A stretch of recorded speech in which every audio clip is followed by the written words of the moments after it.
To hear this broadcast online, log on to drgnews.com. Now, with the pregame, here's Brian Oakland. And thank you very much, and a very good Thursday evening, everybody. A night of high school basketball coming your way as the Lady Governors make another long weeknight trip. We're coming to you from Sioux Falls Roosevelt High School, home of the Lady Rough Riders, who will entertain the Lady Governors tonight. Glad to have you with us with Jeff Duncan back in studio. I'm Brian Oakland for the Lady Governor coverage tonight. Your official home of the Govs and Lady Govs and the stations of the Dakota Radio Group. Both teams having had their struggles so far this season. Both teams, though, coming off their first wins of the season. The Lady Govs haven't played since last Tuesday when they defeated Douglas out in Box Elder. They were supposed to play at Yankton on Friday night. That got weathered out. We'll see that game on Saturday afternoon on River 92.7 instead. Coming up this weekend, Sioux Falls Roosevelt dropped their first 11 games of the season before getting their first win of the season. Bit of an upset as well as they defeated the Mitchell Lady Colonels here in their home gym 54-47 just this past Tuesday night. Should be a good one, competitive,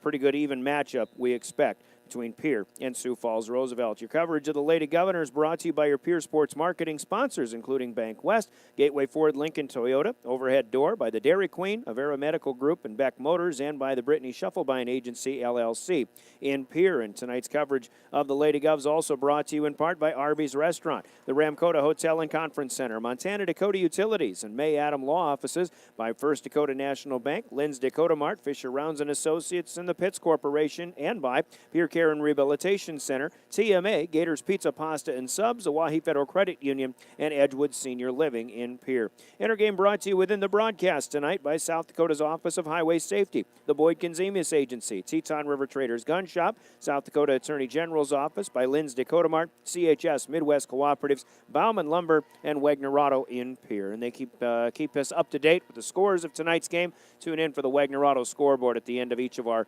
quarter breaks from Wagner-Auto in Pierre. The one place to go, and by golly, a little thing called BS is upcoming to Wagner-Auto in just a couple, 3 weeks or so.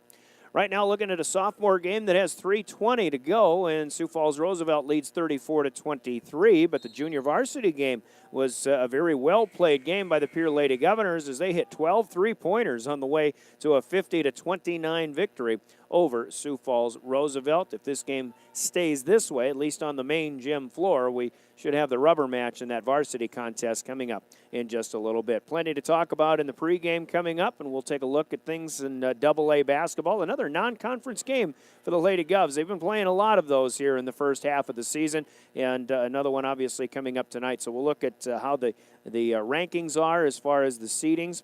These two teams are the bottom two in the top 16. Of course, there are two other teams that won't make it to the postseason. We're still a long ways away from that, but we'll take a closer look at that, both girls and boys, where that is concerned, coming up in the pregame. All that and starting lineups and, of course, your conversations with the coaches and keys to success.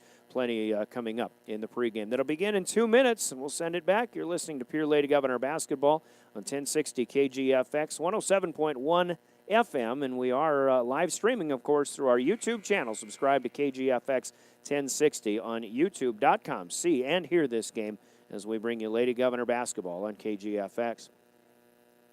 At American Family Insurance, we help protect what you've achieved so you can fearlessly go after your dreams. For auto, home, business, and life, contact us today.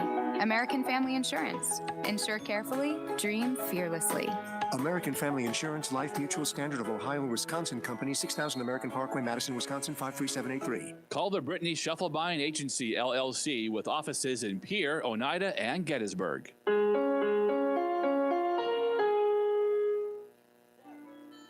Why choose Edgewood Senior Living? We chose Edgewood. It's a beautiful facility. My parents are taken care of very well. The staff is amazing. Their apartments are clean for them. They have their laundry done. They are a liaison between the doctor's office and their physicians. Who wouldn't choose Edgewood?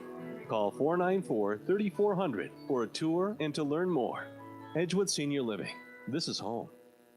Hi, I am Slade Weller and I am Pitts Corporation's local branch manager. Pitts Corporation is a commercial architecture, construction management, and construction company serving South Dakota for over 65 years. I am a local peer and have over 20 years of construction experience. With architects, estimators, project managers, superintendents, and a quality group of trade professionals on staff, Pitts Corporation is ideally set up to assist you with future building needs. Please call 223-2440 or stop by our office on Airport Road to set up your initial free consultation.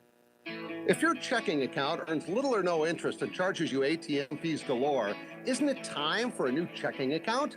At Bank West, E-Plus checking customers earn a great interest rate and never pay ATM fees. Can your current checking account do that? Switching to E-Plus is easy. Visit us online at bankwest-sd.bank or work with a friendly staff at one of our convenient locations. Bank West. Convenient, connected, committed. Member FDIC.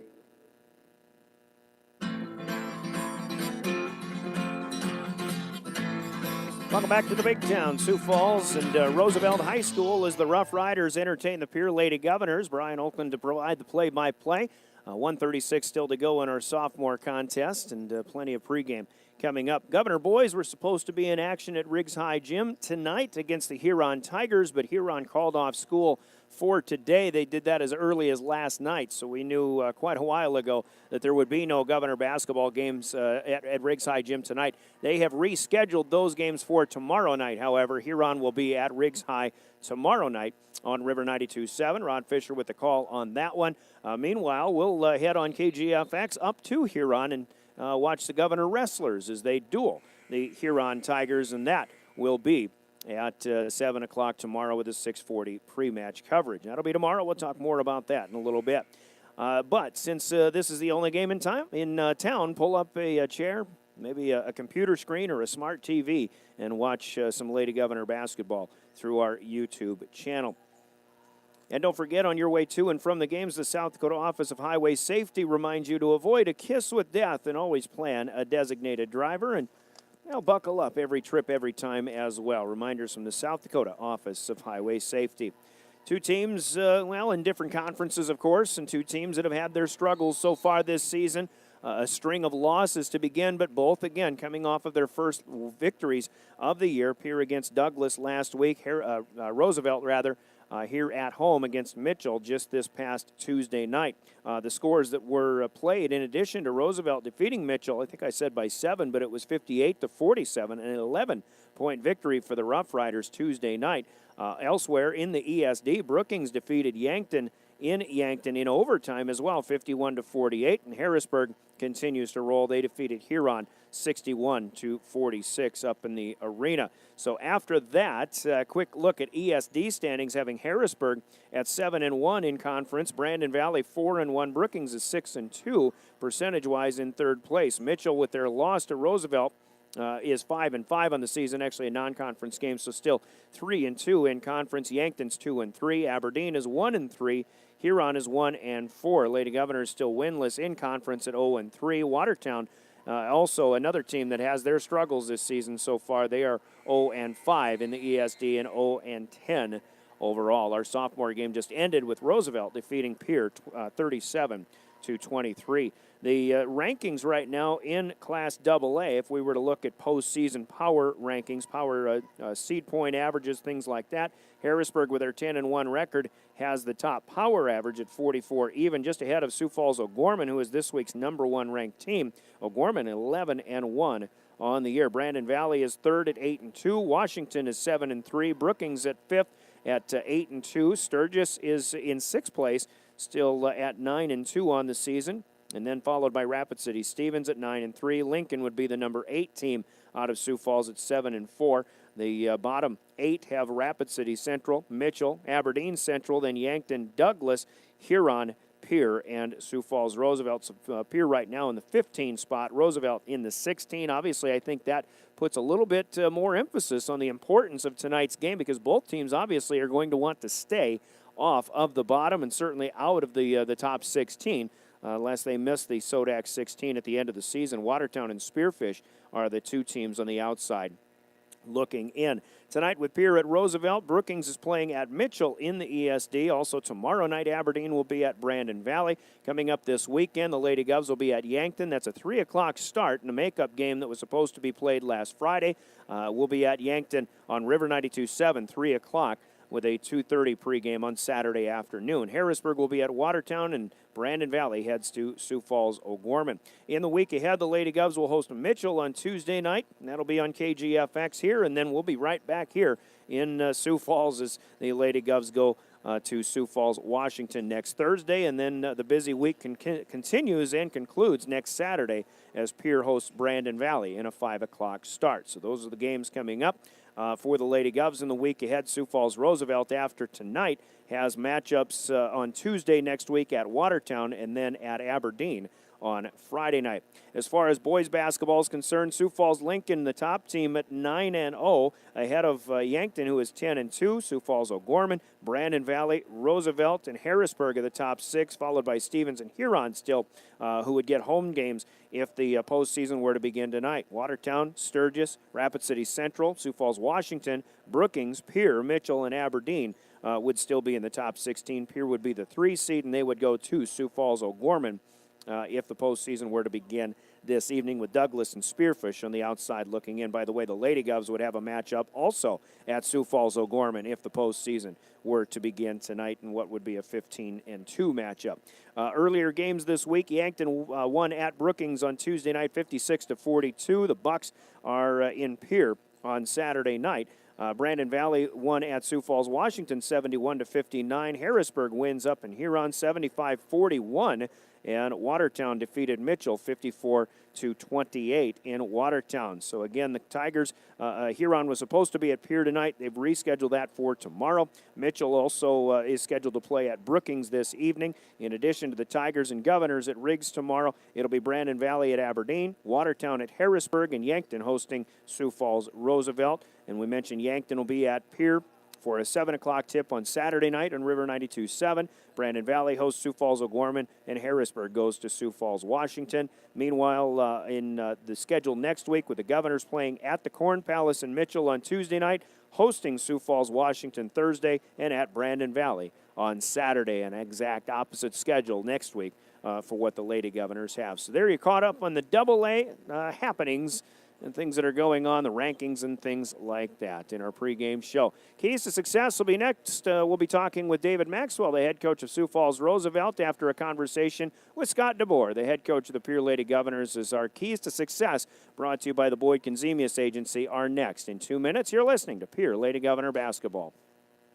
The new year is a time for a start to new beginnings. Why not start your new year off right by getting a low-interest auto loan from Oahe Federal Credit Union? Get a new or used vehicle with rates starting at 3.19% APR. Rates vary depending on year and term of vehicle that you would like to purchase. Stop in at 221 East Pleasant Drive in Pierre and see what Julia or Jameson can do for you. People helping people. Oahe Federal Credit Union.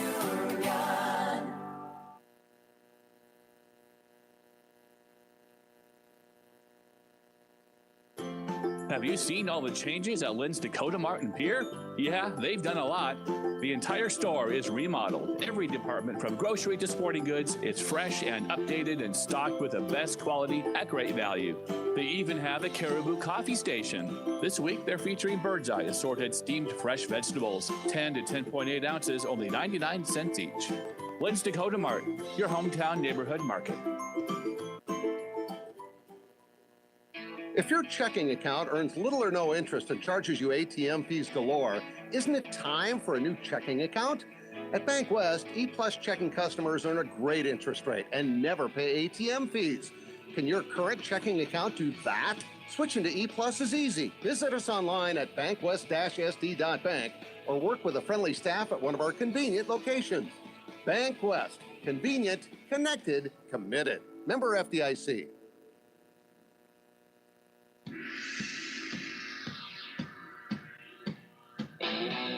right, here we go with Keys to Success. Scott DeBoer, the head coach of the Pierre Lady Govs, off of you got your first win of the season last week, Coach, out at Douglas.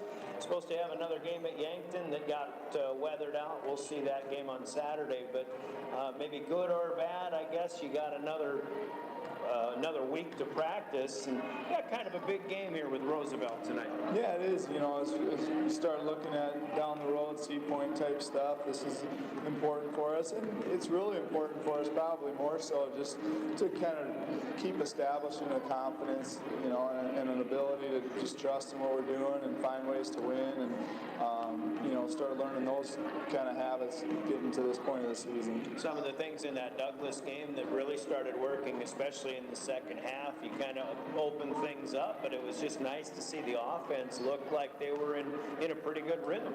Yeah, you know, and we had to do it with some different personnel and maybe longer lineup groups than we were used to having, and so that was good to see that pay off. Good to see some younger kids start to feel a little bit more comfortable. I think we're seeing that a little bit more in practice too, so hopefully that allows us, you know, some more options and versatility as we keep going forward. You get a team tonight that's had a season a lot like yours. It's been tough to get wins. They did get their first one, kind of a surprise maybe, over Mitchell the other night.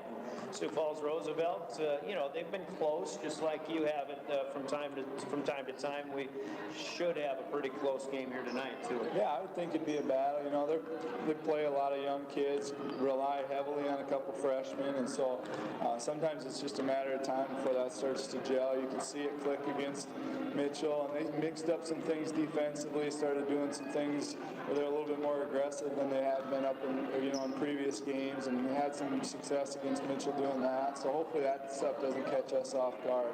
I don't know if it was the case or not, but when I think of somebody having success against Mitchell, it seems to me they're getting things done in the paint. Is that something that's going to be a challenge tonight?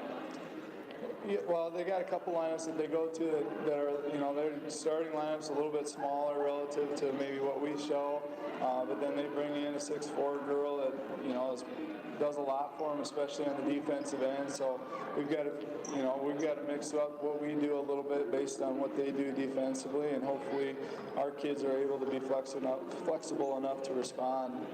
Had a talk with Coach Benham a little bit about the JV game, and I understand that there's a little bit more patience being shown in the offense here, and that's in the game plan tonight.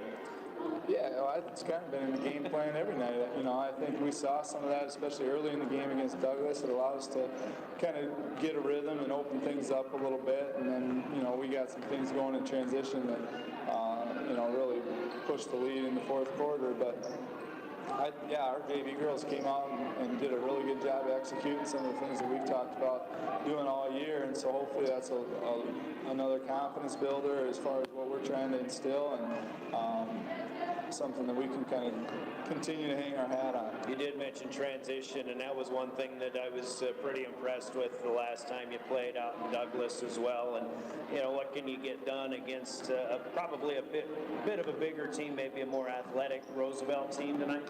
Well, you know, when they go to their bigger lineup and their zone lineups, it's going to be really important for us to try to win the race down the floor and get some easy ones. And we always talk to our girls, you know, especially when we've got Emily to kind of get the outlet to and get up the floor quick. We want to find what we can in transition, because usually those are your easiest looks, and then once we don't get it, we need to make sure that we are playing longer possessions. So, you know, it feels a little bit contradictory, and sometimes maybe that's a little bit tough to hammer through, that you do want to attack and be aggressive early, and then if we don't get anything, or if we get caught where it's a dead ball and we're bringing it up, we've got to be okay with running a long shot clock and being a little bit patient, finding some inside out looks where we're making them defend a lot of stuff and really getting to choose our shot. You know, and sometimes that's the way you have to play, is more patiently against a team that you really don't know anything about.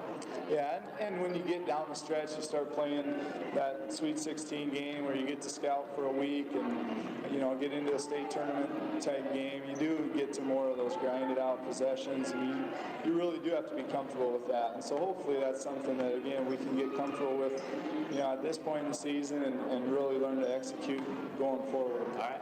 Any other keys tonight then? I think, you know, we got to make sure we're defending the perimeter, understand where shooters are at, and then really be good about rebounding first miss. There you go. All right. Let's have a good one. We'll see you later. All right. Thanks. Scott DeBoer, the head coach of the Pierre Lady Governors, with comments and keys to success in the pregame that are brought to you by the Boyd Conzemius Agency and American Family Insurance in Pierre. Let's hear from them, and we will speak with David Maxwell of Sioux Falls Roosevelt when we return with more of the Lady Governor pregame. Being a small farmer has never been tougher. Dan Webmuller is a farmer and an American Family Insurance customer. So it's good that American Family Insurance covers just what I need, because our dream is to become a century farm, a farm that's been in our family 100 years, and pass this life on to the next generation. American Family Insurance. Insure carefully, dream fearlessly. Contact the Boyd Conzemius Agency, Inc. in Pierre and Phillip. American Family Mutual Insurance Company, SI, and its operating company, 6000 American Parkway, Madison, Wisconsin, 53783. Keys to success continue, and the home head coach is David Maxwell of the Sioux Falls Roosevelt Lady Rough Riders. Coach, you kind of like Pierre. You've had a little bit of a rough stretch to start the season, and I know you're playing with a young squad and kind of learning as they go, but boy, you've been in a lot of games, and in fact, you came out on top for the first time just this last Tuesday night against Mitchell. Pretty good way to get going into this week here. Yeah, certainly. I look at Pierre as kind of a similar team with us as far as they've been in a ton of their games that they've played, and then just haven't necessarily found ways down the stretch in the fourth quarter. It's been very similar for us, where I feel like we've been right there a lot, and we just haven't found ways to finish it. And so I was happy that we finally got one on Tuesday against Mitchell. And Mitchell's a good team, and so I was pleased with that win, definitely. But hoping that we could just keep growing and getting better. And you're obviously trying to win every game, but for us, we talk a lot about we have to get better, and we have to improve every practice, every game, every film session. We just have to keep getting better. So you're seeing that improvement, but I think just one win, and Pierre's coming off of their first win of the season as well. One win can breed some confidence, and I think that's what we're going to see from both teams today. Right. Yeah. I think for us, we've been in a lot of games, but we haven't seen ourselves finish it off and actually get it done. And so I think it's hard to have the confidence that you're capable of doing that if you haven't done it yet, especially when you got two freshmen on the floor a lot and a lot of juniors that have played before, but still it's not they haven't had a ton of success and seen themselves win a ton of games. And so we're still learning how to win and finish games off, but hopefully we can keep that going after the Mitchell game. What was the biggest difference for you in that Mitchell game? Things that haven't been working that all of a sudden seemed to click on Tuesday night? Well, we just tried to simplify things. With the younger team, typically we're going to run a fair amount of set plays, and we're going to do a lot of different things. And I felt like we were thinking too much, and it wasn't about we're out here and we're just playing and reacting and playing together. And so we just really tried to simplify what we were doing offensively. This is what our job is. This is what you need to do. And I think that helped us a lot. And then defensively, you're going to see tonight, we'll change things up a lot. We're going to play some man. We're going to play a couple different kind of zones, a couple different kind of presses, because we're not real big. And so I thought we were pretty aggressive defensively, and that helped us on Tuesday night for sure. Some of those offensive keys you were just talking about, it just makes me think we really are a lot alike in the two teams that we'll see tonight. What have you seen from Pierre, a team that you haven't seen really on the floor in the last few years? Yeah, right. I've seen some film over the years, and I know Coach DeBoer a little bit, and so I know a little bit about him. And he's pretty much a man-to-man guy. He likes to be a man-to-man guy, but he's done a few different things this year. But obviously Emily Mickelson is a really good player, and she's super athlete and good shooter and all that kind of stuff. And so she's going to be a big key for us tonight going into the game. But I think more than anything is when I watch them, they just play really, really hard, and they compete. And that's going to be our biggest determinant, I think, tonight is our level, our compete level, I guess I would say, how hard we're playing all the time and physical, because we aren't a real big team. And so those kinds of things have tended to hurt us in the past. And so we'll see how we handle that tonight. If we do that, all right, I think we'll be out. we'll be okay. Whenever I ask for keys to success, coaches always say rebounding. And if you look back on that Mitchell game, I think of Mitchell still, even though they don't have everybody that they've had in years past, but I still think of them as kind of a big team. And that means you must have had some pretty good success in bringing the ball down off of the shot. Well, that's number one key on the whiteboard every single game is rebounding, because we aren't very big, and the games that we've been in and been able to hang around in and have it close in the fourth quarter, we've been able to rebound the ball. Games that we just haven't been able to. We give too many opportunities. So. All right, Coach, looking forward to it. Thanks for your time. Good luck tonight. Yep, thanks for having me. And that's David Maxwell, the head coach of Sioux Falls Roosevelt, a former high school standout of the Parkston Trojans and a very good college player for the University of Sioux Falls in his playing days. And here he is in his fourth season coaching the Lady Rough Riders. And our comments and keys to success with both coaches, sponsored by the Boyd Consemius Agency in Pierre. We'll take another 2-minute break, and we are back with the starting lineups. Our Lady Gov pregame continues right after this on KGFX.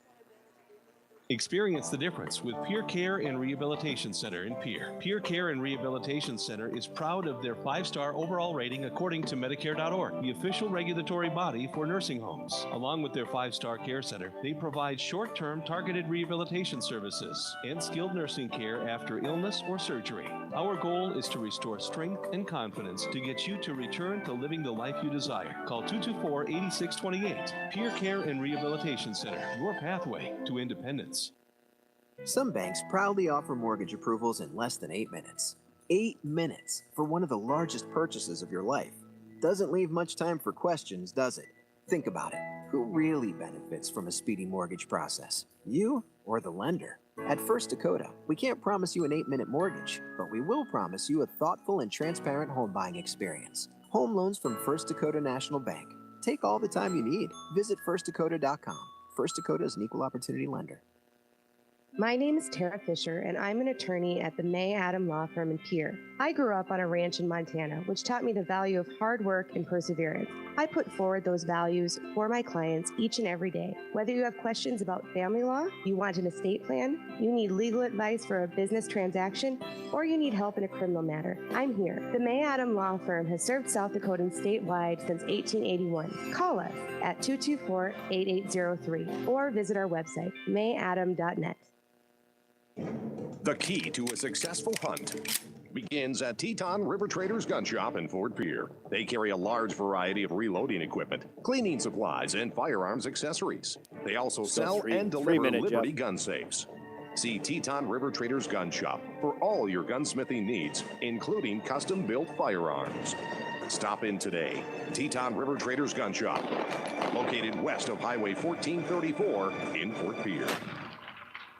Push it, pull it, drag it to Gateway Ford Lincoln Toyota in Pierre. All month, we're giving you at least $2,000 for anything you trade in with an engine that's on 2, 3, or 4 wheels. We don't even care if it runs. Just trade it in at Gateway Ford Lincoln Toyota in Pierre today, and we'll give you $2,000. Push, pull, drag all month at Gateway Ford Lincoln Toyota, 518 East Sioux Avenue in Pierre. Call 605-224-7378 and go to gatewayflt.com. Nobody, and I mean nobody, beats a Gateway deal. Must purchase from dealer stocks on exclusions apply. If you receive some bling for Christmas and are planning a wedding, let the Ramkota Hotel and Conference Center in Pierre make all of your dreams come true. From the shower to the rehearsal dinner to the reception, let the Ramkota add their special touch. From intimate receptions of 25 in the Ramkota's unique courtyard to a grand event for 500 in the River Center Ballroom, the Ramkota can do it all. Plus, your guests can stay at the Ramkota. Call today as dates are filling fast. The Ramkota Hotel and Conference Center in Pierre, 224-6877.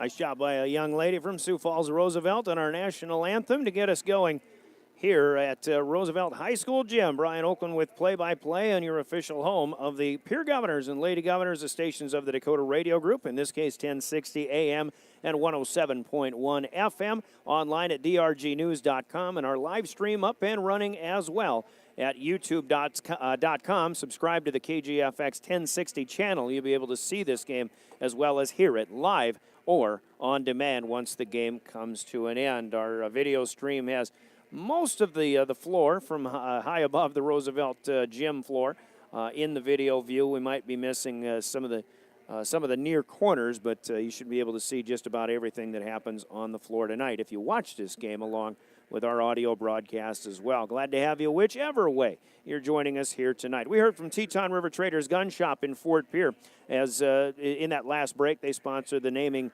of tonight's starting lineups. And for the Lady Govs, Emily Michelson, well, everything pretty much staying the same way. Michelson, the 5'6" senior, is the leader in the point guard in the guard spot. Scored her 1,000th point in her last game at Douglas last Tuesday, as she'll be looking to add to that and have a big game here tonight. Kylie Kessler, the other guard, is a 5'7" senior. Small forward will be Hallie Gronlund, the senior at 5'8", and the two posts are Hannah Lingle, the 6' senior, and Mac Rath at 5'11". And the senior as well. Rath had a shoulder injury in the last game at Douglas. Would not have been able to play at Yankton if they'd have played as scheduled last Friday night. So that's a bit of good news that weather route came for the Lady Govs. Mac Rath is 100%. Well, she said 90-something, and is ready to go here this evening. With Michelson, Kessler, Gronlund, Rath, and Lingle, and Kenzie Gronlund, Katie Williams, Cody Severin, Remington Price, who's shaking an injury off as well, should be ready to go tonight off the bench as well.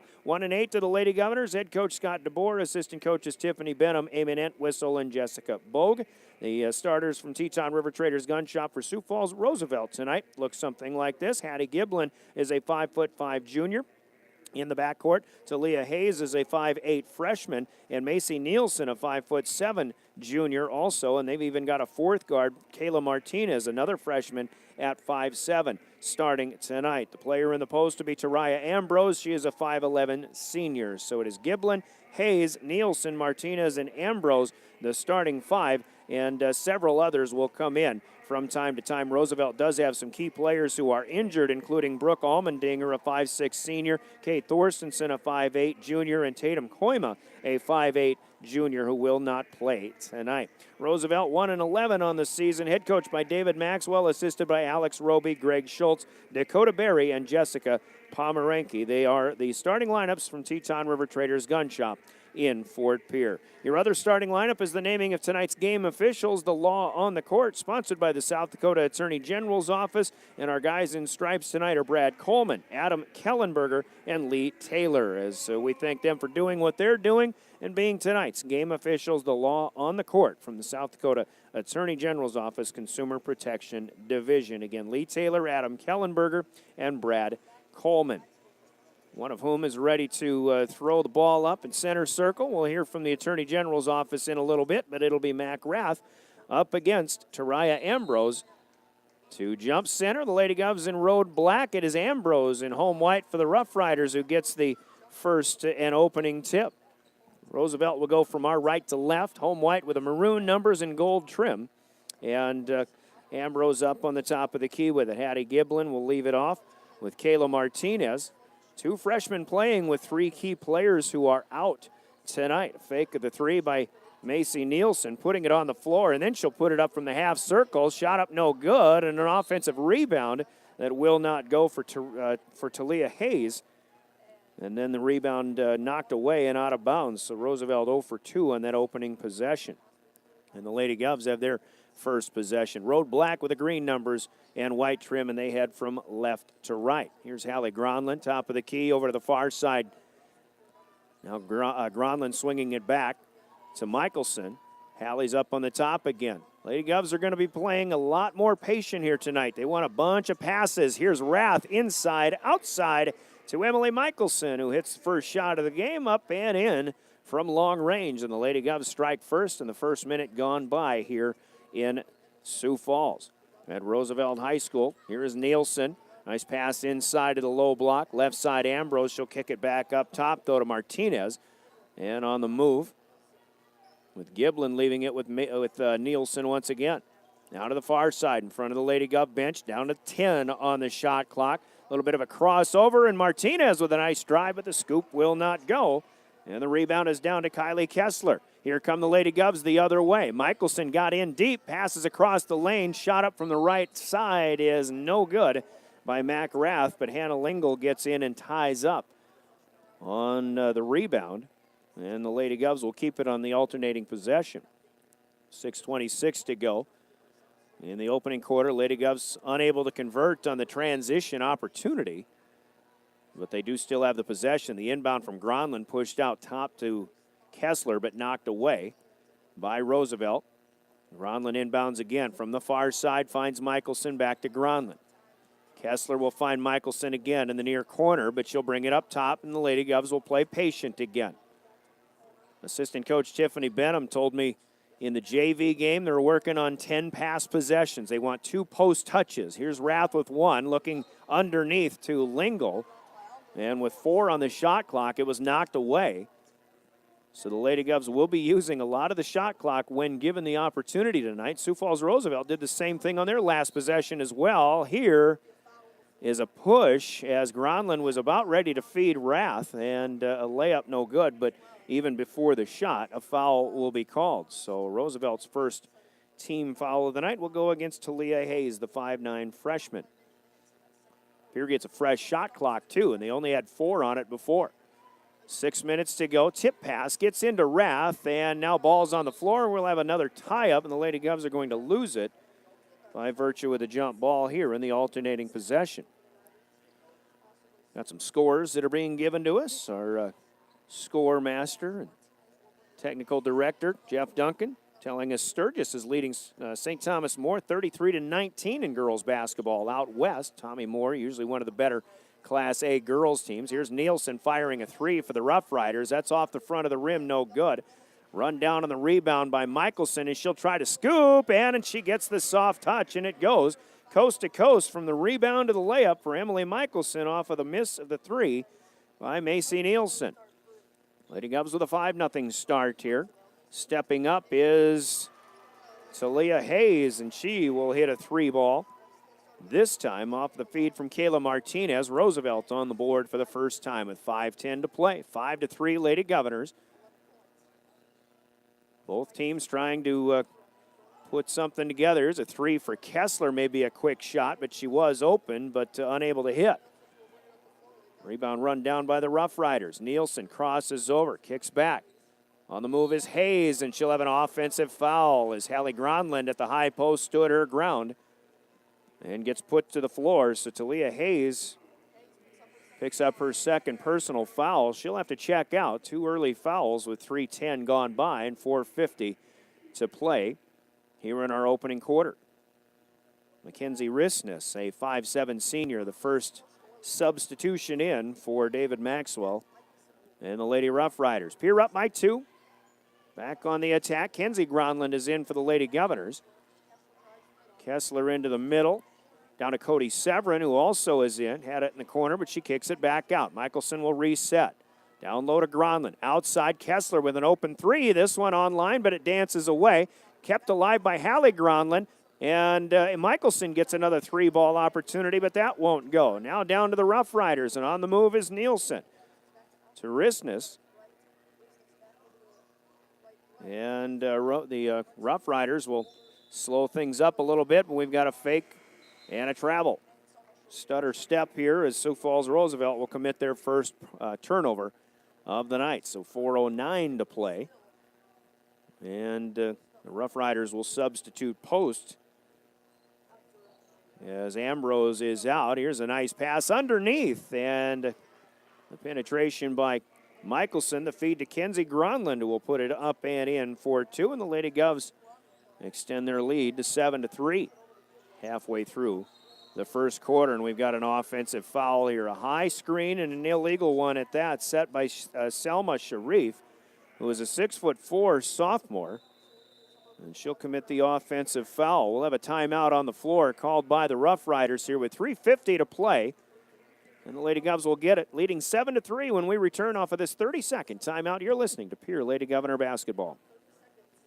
Every day, you share personal information about yourself with others. You may write a check, charge fuel, rent a car, mail your tax returns, schedule a doctor's appointment, or post something on social media. Each transaction may share some sort of personal information, such as bank and credit card account numbers, social security number, name, address, or phone number. There are unscrupulous individuals, identity thieves, targeting these routine transactions, trying to gain your information to commit fraud. If you think somebody has stolen your identity, contact Consumer Protection at 1-800-300-1986.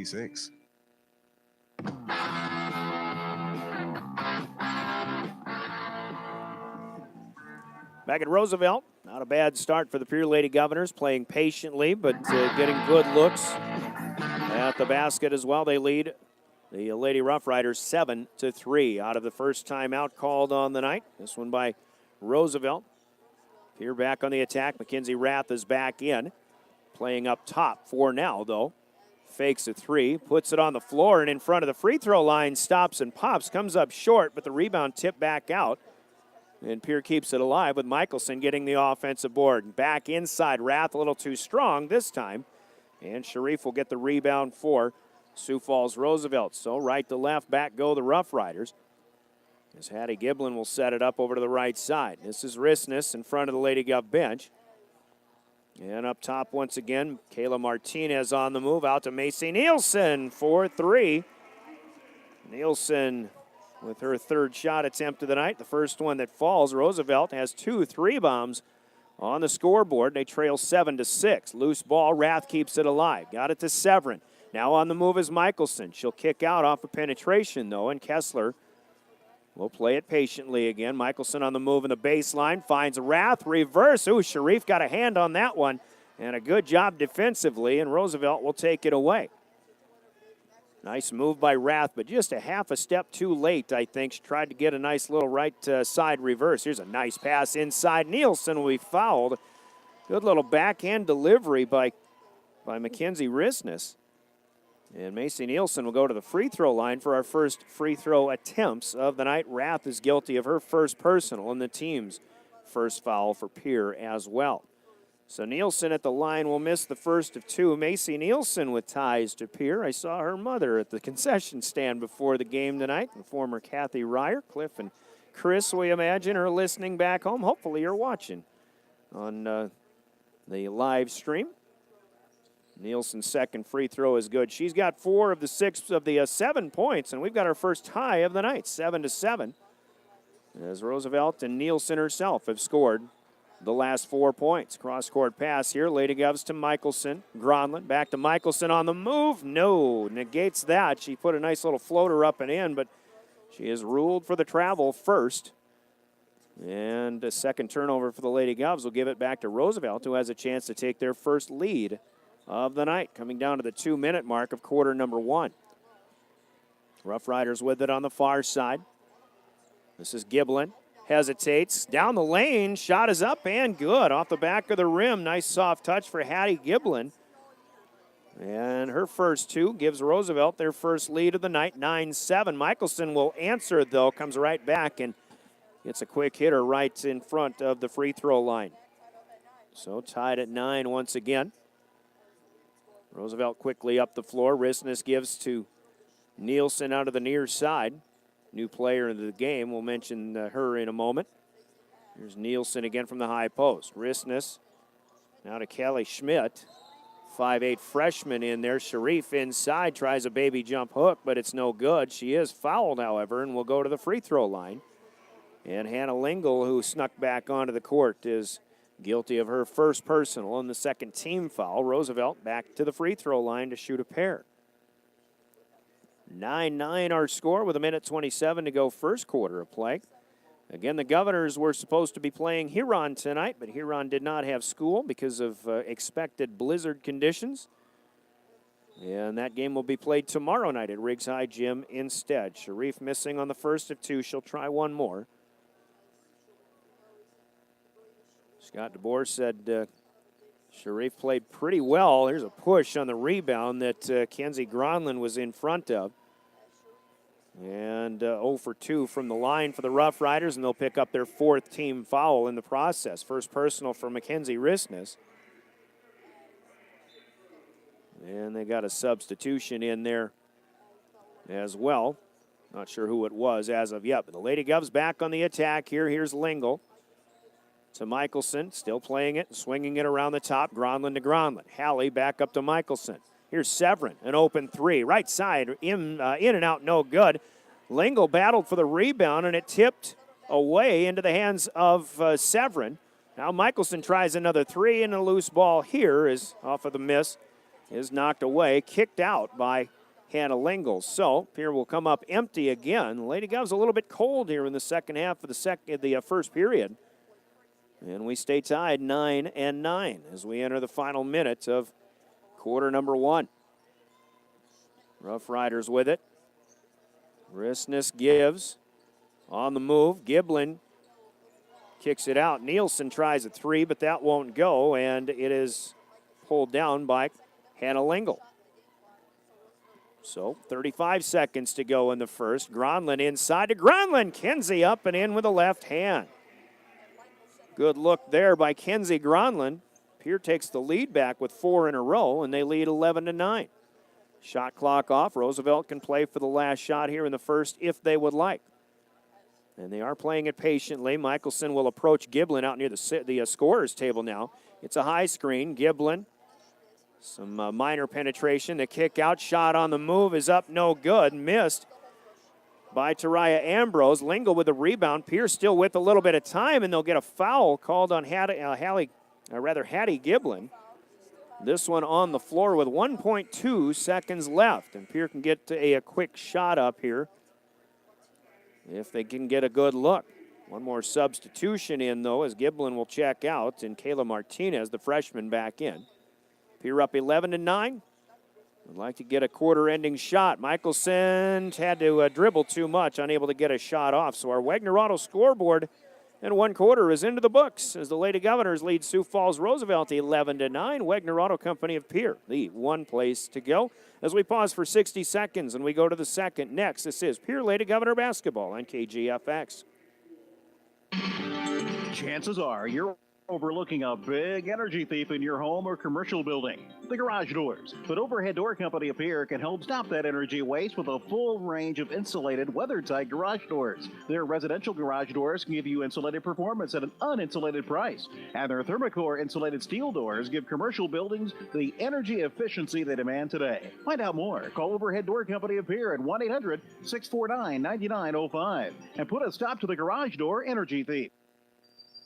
Hey, new guy. Shovel, right? Yeah, right. And I'm not exactly new. I've seen some action. Yeah, what's your story? Hey, my last gig, I nearly got electrocuted, almost drowned. That guy never called 811 to see if it was safe to dig. Our guy calls every time he digs. It's quick and easy. Any tool can do it.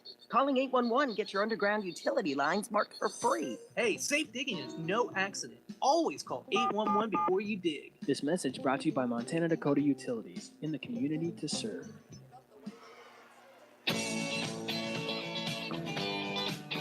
Welcome back to Sioux Falls Roosevelt. The Lady Govs led by 2 at the end of 1. A quick start to the second quarter. Pierre on the attack, and Mackenzie Rath will feed to Cody Severin, who hits a three-pointer. Pierre extends the lead to their biggest so far, at actually matching that at 5. It's 14-9. Good start for the Lady Govs, who are looking for their second straight win. Both would be on the road here, and both on either end of the state.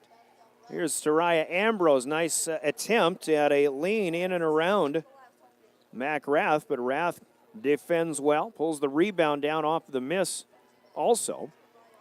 Skip pass as Michelson is reached in upon before putting another floater up and in. Foul on the floor, and this will be the last to give for Roosevelt. So already 6 team fouls with 7:07 to go in the first half.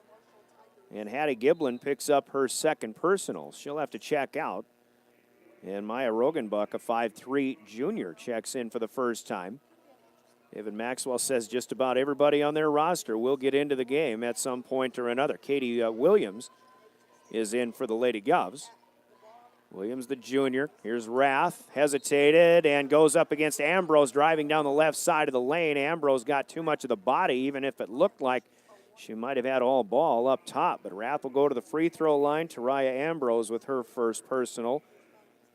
And again, the Lady Govs in the bonus, but this foul comes in the act of shooting. Here comes Rath to shoot a pair. And the first of two is up and good. Her first point of the night, she'll get another one. Here in Sioux Falls, across town, Sioux Falls, Washington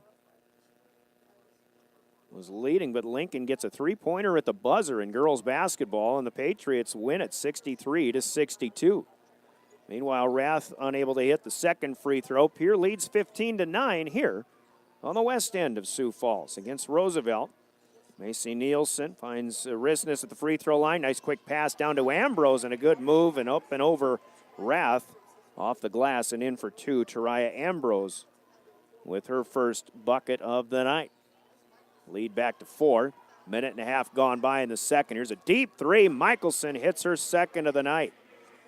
Kick out for Rath. Lady Govs pretty good in ball movement so far, trying to set up open looks. And again, they've tried to play some more patience, but if the look is there and it's wide open, they are advised to go ahead and take that shot that they're comfortable with. Nielsen tries to step up and hit a 9-footer. Off the mark, no good. Rogenbach had an opportunity, but can't get that one to go either. And the Lady Governors are on the move. Rath will commit the travel in traffic down on the right block.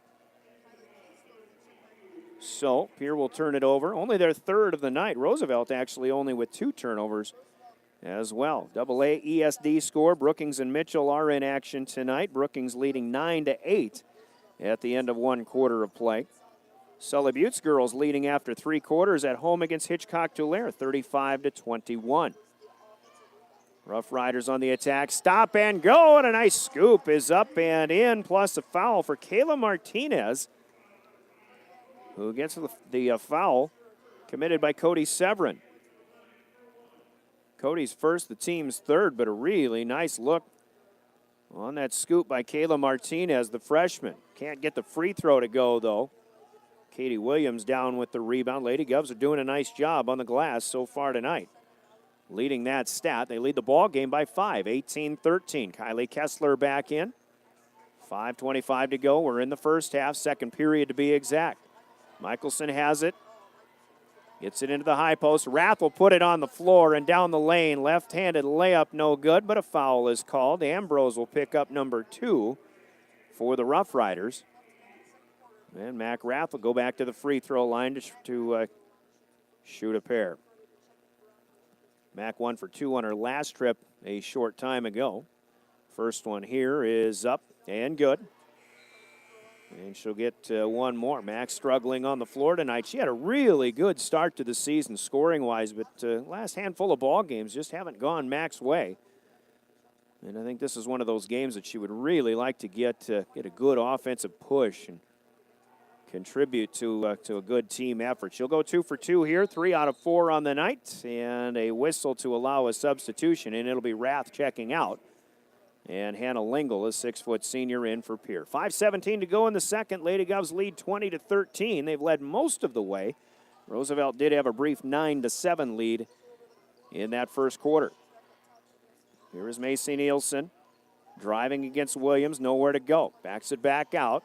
Now the crossover for Martinez, dribbled it through her legs, and they say it was tipped away, but I think if you look at that again, that went off of her foot, but it'll stay with Roosevelt with 5 minutes even to go in the second period.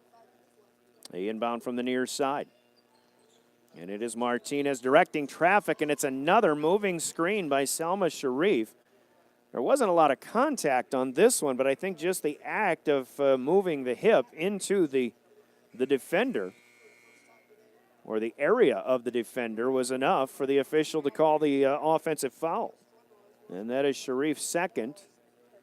Both coming the same way. She is out. DeAndrea Ratliff, a 5'10 junior, checks in for the first time for the Lady Rough Riders. 20-13, Lady Govs with the basketball. Here's a reach to impede the progress of Emily Michelson. This will be on Maya Rogenbach. The junior in off the bench. Michelson to go to the free throw line. This foul puts Pierre in the double bonus. Roosevelt has had trouble keeping their hands and their hips to themselves here this evening. Michelson gets the first of 2 in the double bonus. That's her first free throw attempt on the night. Emily having a good first half. That's her 11th point, and she'll get number 12 as well. So the 1,000-point score, the fourth in Lady Governor history with a dozen so far here in the ball game. And Pierre leading by 9 now, 22-13, their biggest lead of the first half. Nice pass inside. Roggenbach will put it up and in off of the feed by Risness. Maya Roggenbach gets her first 2 of the night. Cody Severin just a step too late on that attempt defensively. Here's Williams lobbing inside looking for Hannah Lingle, but it's knocked away by Ratliff. And the Rough Riders have it. Scoop on the left side for Martinez will not go. Severin rebounds.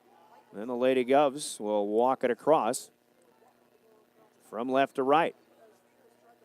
On the official scoreboard, Lady Govs with a 15-5 rebounding advantage in this game already. Lingle inside. Severin outside is wide open for 3. Can't get it to go. It dances across, and the rebound will be pulled down by the Rough Riders. Here's Martinez with an ankle-breaking crossover, but the shot is up too strong off the glass. No good. Ratliff with an offensive rebound. Took that one right away from Hannah Lingle, and I think Hannah might have gotten caught reaching back for it. So she'll pick up her second personal. Pierre has only 4 as a team. 3:35 to play. The inbound comes to Martinez, and the shot is up and good from bunny range. Kayla Martinez got free on the inbound play. 22-17. That's 4 in a row for the home team here. Severin has it down in front of us. Picks up her dribble, and then we'll find Michelson. Back to Kessler this way. 3:10 to go, second quarter. Pierre by 5 for the time being. Severin to Williams. Quickly inside. Lingle. Turnaround spin move is off the mark. It's up no good. And the rebound is down to the Rough Riders again. And splitting defenders and somehow putting one in is Kayla Martinez. I'll tell you what, this young lady having a good second period. That's her second scoop of the night. She gets the foul to go along with this one as well. Check the signal. Katie Williams with her first. Team's 5th, but now Martinez with 6 points in the quarter and a chance for one more.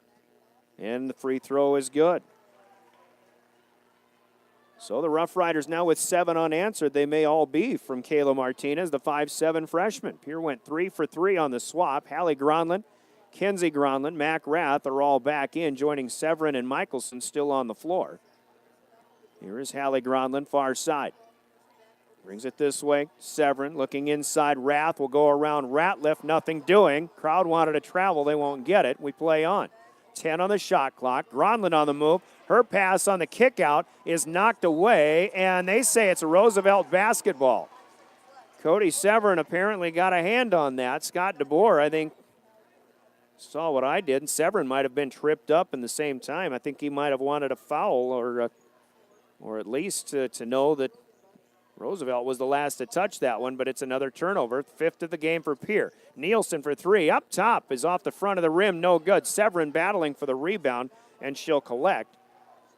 And back come the Lady Govs. 2:05 left. Pierre could use a basket here. Roosevelt has scored the last 7 in the game. 22-20. Pierre led by just 2 at 11-9. We've got extracurricular away from the basketball, and Rath ends up on the floor, and there'll be a foul called here against DeAndrea Ratliff. That'll be her first. And again, Pierre already in the double bonus, so Rath will step up to the line to shoot a pair. Mac 3 out of 4 from this spot tonight, and the first one here no good off the front of the rim. And she'll attempt one more. Just under 2 minutes to play. In the first half, Rath's second one is good. Got her legs under that one. Rath with 4 points, all from the stripe. 23-20, Lady Governors. Here in Sioux Falls, the first of 2 Thursdays in a row where Pierre has to come to Sioux Falls. I'd like to meet the person who set up that schedule on the weeknights for the Lady Govs. Roosevelt working it around. They try to get it into Ratliff, and Mac Rath steps in, tries to knock one away, but she'll be called for the foul on the push. Mac not really sure what she did wrong there, but looked like she got a hand on the ball first. But Roosevelt will inbound. That's team foul number 6. Now Roosevelt finally in the bonus. Fresh shot clock here. Minute and a half to go, second quarter. Kick out comes to Martinez. 3 ball a little bit short. Michelson with the rebound. Lady Govs will head the other direction.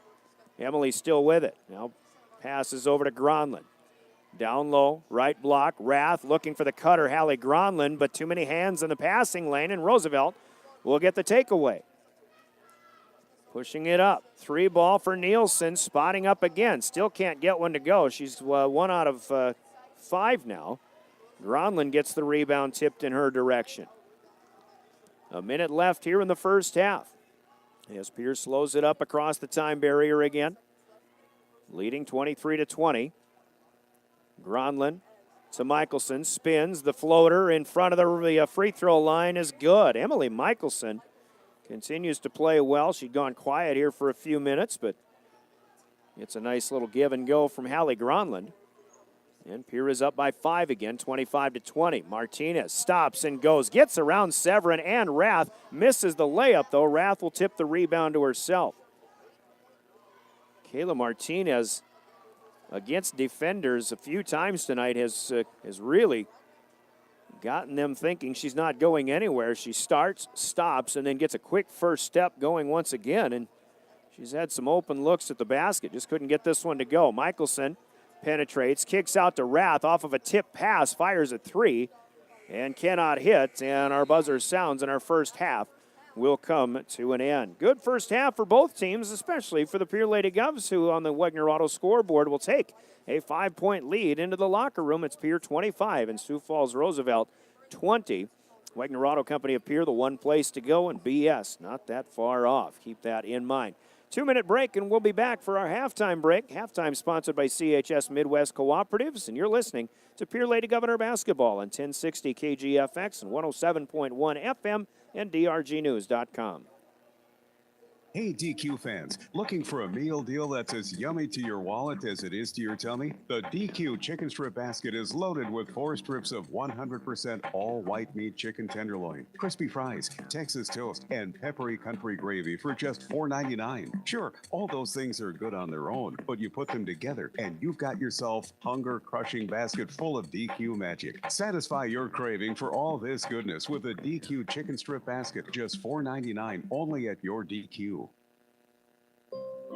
Your cancer care should be as unique as you are. At Avera Breast Center, our team of experts create a treatment plan that will work best for your type of cancer, using the latest screening, radiation, and surgical techniques. You also have access to holistic approaches to help with side effects, and a 24/7 call center for answers to your cancer questions when you need them. Learn more at avera.org/breast or by calling 855-697-2592. Welcome back to Global Perspectives. Our guest is, how do you say it again? Pierre the Meatcraft. And are you enjoying your visit to America? Oh, oui. Yesterday I saw a thing of beauty. A lovely lady. Sacre bleu. This was no lady. This was a French deep at your Arby's restaurant. Delicious Arby's roast beef and Swiss on a sub roll with hot au jus for dipping. And now you can get 2 for 6 francs. We use dollars here. Vive la différence. Arby's. We have the meats.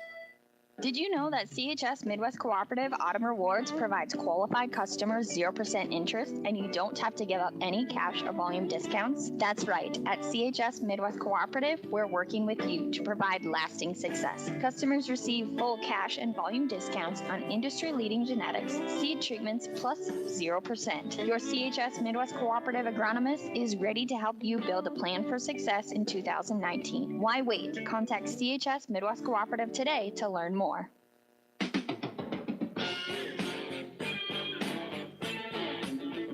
Welcome back to Sioux Falls at Roosevelt High School on the corner of 41st and Sertoma, southwestern part of the city. Brian Oakland here, play-by-play, and a good first half. 2 teams starving for victories, but both coming off of their first victories, respectively, of the season. Pierce was last week out at Douglas. Roosevelt's was just 2 nights ago here against Mitchell. And right now at the half, it is 25-20. The Lady Governors leading Roosevelt, and we are into the CHS Midwest Cooperative's halftime break from CHS in Pierre and 6 other cities throughout central South Dakota. Lady Governors with a good, they've led in both quarter stops, 11-9. The only lead that Roosevelt had was at 9-7, but the Lady Govs scored 4 in a row to close out the first quarter, and they led 11-9, and they advanced that lead, in fact, up to 9 at one point, 22-13. Roosevelt then went on a 7-0 run before the Lady Govs scored the last 3 points of the half, 14-11 overall in the second period, and Pierre by 5. At this juncture, it is Emily Michelson leading with 14 points. Kenzie Gronland off the bench, Mac Rath all from the free throw line with 4 points apiece, and Cody Severin has a three-pointer down as well, as the Lady Govs have hit on 10 of 21 from the floor. Only 3 of 6 in that second period, but they got to the free throw line and hit 6 of 8 in the second stanza as well. Pierre is 3 out of 10 from behind the arc, 2 from Michelson, 1 from Cody Severin. For Sioux Falls Roosevelt, a 7 of 22 effort on the floor in that first half of play, 2 for 7 from outside the arc, and 2 for 6 from the free throw line. They are led in scoring by the freshman Kayla Martinez with 7 points, all in the second quarter. Macy Nielsen has a three-pointer and a free throw, 4 points to her tally. Talia Hayes has a three-pointer as well. Maya Rogenbuck, Hattie Giblin, Taraya Ambrose, all with 2 points apiece for Roosevelt, and 20 on the board. Here is a 16-4, make it a 16-10 rebounding advantage overall, and they have turned it over 6 times to 3 for Roosevelt. Pierre with a 6-5 unofficial advantage in the assist column as well. Offensive rebounding, Pierre has 4, and Roosevelt with 3. Actually, I've got some official stats here as well. In fact, they've got Pierre with 20 rebounds compared to just 9 for Roosevelt. 5-1 the advantage on the offensive glass. And it is Emily Michelson with 6 rebounds, some long ones at that. Hannah Lingle with 4, including 3 offensive boards for the Pierre post player, the senior. For Sioux Falls Roosevelt, 2 players with 2 rebounds apiece in Rogenbuck and Risness, both of them coming in off the bench. And they've got Pierre with 4 assists. I've got them with 6. They've got Roosevelt with 5. And a 6-4 turnover total for Pierre and Roosevelt, respectively. So just some of the things off of the offensive stats, and they have Roosevelt hitting 8 of 22, Pierre hitting 8 of 20. I've got them for 10 field goals. At any rate, whatever the case, Pierre leads 25-20. We are at the half. Our CHS halftime break continues in 2 minutes. You're listening to Pierre Lady Governor Basketball. It's Customer Appreciation Month at Beck Motor Company of Pierre. With your purchase of a set of 4 name brand tires, you'll take home a card for 4 free oil changes, over $200 value. And as always, we offer a tire price match guarantee every day. See us online at www.beck-motors.com. Call us at 224-5912 or stop out today. Every day, making a great deal better. Why choose Edgewood Senior Living? We chose Edgewood. It's a beautiful facility. My parents are taken care of very well. The staff is amazing. Their apartments are clean for them. They have their laundry done. They are a liaison between the doctor's office and their physicians. Who wouldn't choose Edgewood? Call 494-3400 for a tour and to learn more. Edgewood Senior Living. This is home. The new year is a time for a start to new beginnings. Why not start your new year off right by getting a low-interest auto loan from Oahe Federal Credit Union? Get a new or used vehicle with rates starting at 3.19% APR. Rates vary depending on year and term of vehicle that you would like to purchase. Stop in at 221 East Pleasant Drive in Pierre and see what Julia or Jameson can do for you. People helping people. Oahe Federal Credit Union. Wegner Auto in Pierre is the one place to go for all your automotive needs. Need a vehicle? Wegner Auto has the region's largest selection with 7 new vehicle lines. Buick, GMC, Nissan, Chrysler, Dodge, Ram, and Jeep, as well as over 250 quality pre-owned vehicles. Or shop online anytime at WegnerAuto.com. Need service? Our exceptional service technicians are master-level trained and certified for the best deals in Central South Dakota. See why your friends and neighbors are driving vehicles from Wegner Auto in Pierre, making friends since 1907.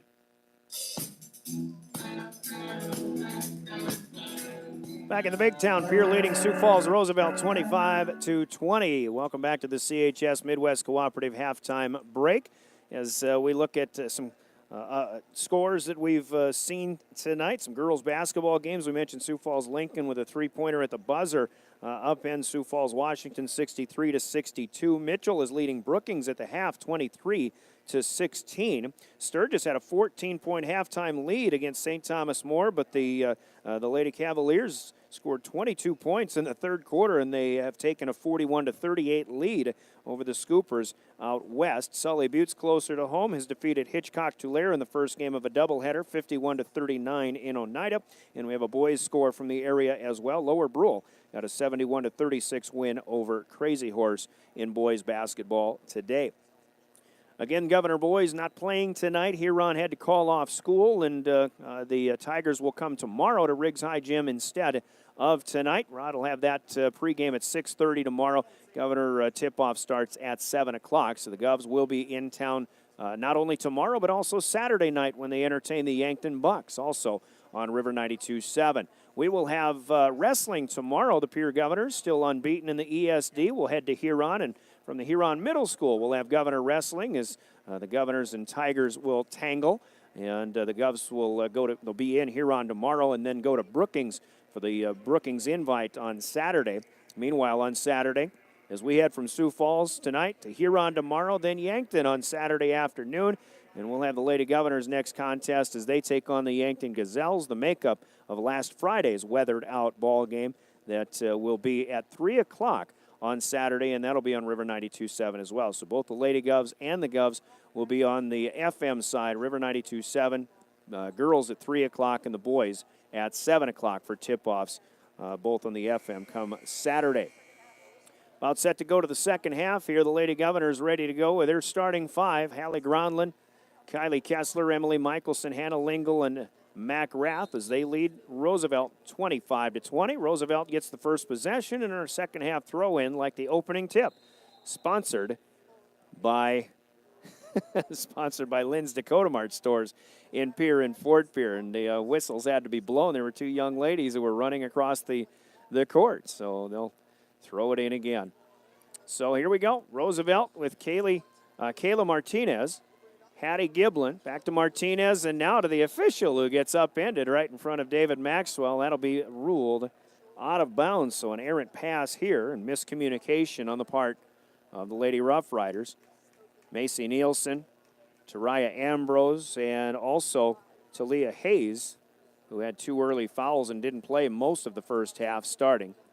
It is the starting five for Roosevelt. Again, the Rough Riders with a few players, couple of key players, I think, in Brooke Almendinger and Tatum Koima in particular, who are not could not play tonight due to injury and the like. Pierre got a nice lob into Hannah Lingle, but could not get the spot on the square.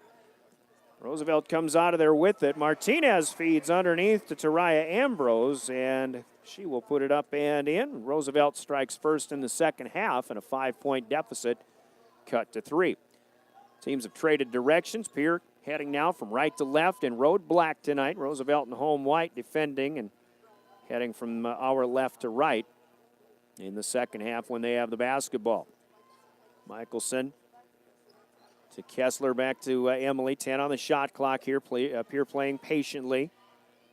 Their second possession of the second half. Rath finds a spot. 18-footer is up and good. Nice feed from Kessler, but Rath just came and got it and puts her first field goal of the night up and in to go along with 4 free throws as well. Pierre back up by 5. First minute and a half are gone by. Ambrose working against Lingle. Spins. Left side attempt is up. No good. Trying to get it back away from Lingle. And a foul will be called. This one could have gone either way, but it's Hannah Lingle who is getting the short end of the stick. And that is her third personal foul. Now the inbound to Talia Hayes, who comes up short on the runner from the left baseline. And another foul will be called as Hayes looked like she had the offensive rebound. And Rath will pick up her third. So Rath and Lingle both with 3 here early in the third period. Inbound from Hattie Giblin at the feet of Kayla Martinez, unable to handle it, and it's picked up by Hallie Gronlund. Pierre will get the takeaway. 6:05 to go in the third. 27-22. Lady Govs by 5. Two teams both coming off their first victories of the season, looking for 2 in a row. Kind of an ugly pass here by Michelson, looking for Rath, but it's knocked away. Now Martinez in the other end, and she'll be denied by Michelson, but she'll go to the free throw line. And a good job, I think, by Macy Nielsen to get that steal to begin the transition opportunity for Roosevelt. Pierre with 3 quick fouls here now in the second half. Martinez hits the first of 2. It was the Rough Riders who had 10-plus fouls in that first half. Lady Govs didn't commit that many at all. But now, 3 key players picking up fouls here early in the second half, including Rath and Lingle, who both have their 3rd each. Meanwhile, Kayla Martinez hits both the free throws. And it's 27-24. Lingle inside is fouled, either from in front or from behind. She'll go to the free throw line. This will be Roosevelt's first whistle of the second half, and Talia Hayes, who was facing up in front of Lingle, called for the reach. Roosevelt starting 5. Coach David Maxwell said they're not a big team. They do have 4 guards and 1 post player to start in their starting lineup. Lingle hits the first one calmly. She'll get another one. That's Hannah's first point of the night. Substitution will be allowed in as Hayes will check out for the Rough Riders, and Mackenzie Risness, as she was in the first half, the first sub in for the home team. Coach Maxwell telling Risness and Ambrose to switch sides. Down in the lane, getting ready for Hannah Lingle's second free throw, and that's off the mark. Rath got position. She'll have an offensive rebound. And Pierre will keep it alive. 4-point lead for the Lady Govs. Rath open for 3 up top, comes up short. Didn't have the legs underneath that one, and they'll let that one go out of bounds. It's one of those, it's a good shot if you make it or if you are online, but if you airball it, that's probably not the shot the Lady Govs were looking for. 5:24 to go, third period. Again, Pierre by 4. They led by 5 at intermission. Selma Sharif is in. Set a good screen this time. Had some trouble doing that in the first half. Hattie Giblin still with it. Seconds are being counted away. Ooh. Oh, my. Could have been a 5-second violation. We play on. Martinez with a little space. She'll fire a 3 air ball, but it's kept alive underneath by Risness. 5 on the shot clock now. And Pierre will get a takeaway. Rath with a steal in the lane. Michelson right to left. We'll kick it out. Now Kessler decides against the 3. Not a bad decision there. Michelson, long lob inside to Rath. Has to get out of the lane. Now gets it back from Kessler. Rath left alone. 10-footer is good. Mac Rath's second field goal of the second half puts Pierre up by a half a dozen here. 30-24 with 4:25 counting down in the third period. It seems at times here watching this game that Roosevelt is in danger of getting the upper hand. Here's a foul called. Boy, this is a ticky-tack foul in the lane on the baseline drive, but it will send Hattie Giblin. Well, from where I am, I should say. It was kind of a light touch, but it might have been a lot more inside. Giblin didn't get a very good attempt up, and the foul might have had a lot to do with that. So she'll go to the free throw line, shoot 2. Got a good roll on the first one. Kenzie Gronlund ruled for her first personal. 4 as a team for the Lady Govs. Sharif is out. DeAndrea Ratliff in for the first time in the second half for the Lady Riders. And second free throw for Giblin will not go. Rath will collect the rebound. So the lead again at 5, where it was at halftime. 30-25, a 10 spot for both teams so far here in the third. Michelson scoops up and under Ratliff. And Emily's got her first basket of the second half. 16 points overall for Emily Michelson, leading all scorers. Martinez leads the Rough Riders with 9. Giblin into traffic, kicks out. Katie Williams defending the shooter, and Martinez unable to hit. Kenzie Gronlund with the rebound. Pierre on the move again. Here's Cody Severin in. the junior. Inside it goes to Rath. She'll hit, and a foul called as Ratliff put her to the floor. Mac Rath not to be denied on this one. And she'll have a chance at a three-point play the old-fashioned way. DeAndrea Ratliff's second personal is number 2 for the Rough Riders in the second half. And a sub in. Kayla Martinez checking out. It is Talia Hayes back in. And Mac now with double figures. She has 10. It's 34-25. She can put the lead up to 10 with a free throw here, and that went up too strong, though. Back ironed it, no good. Rebound down to Hattie Giblin and the Rough Riders. Biggest lead of the night is matched for the Lady Govs, 34-25. Here comes Hayes around Williams in the lane. Shots up, no good. And Roosevelt tries to save from underneath, but it's tipped away and out to the Rough Rider bench. So the Lady Govs will get it back. Michelson right to left quickly across to get it set up. Here we'll play catch around the perimeter and around the top perimeter, that is.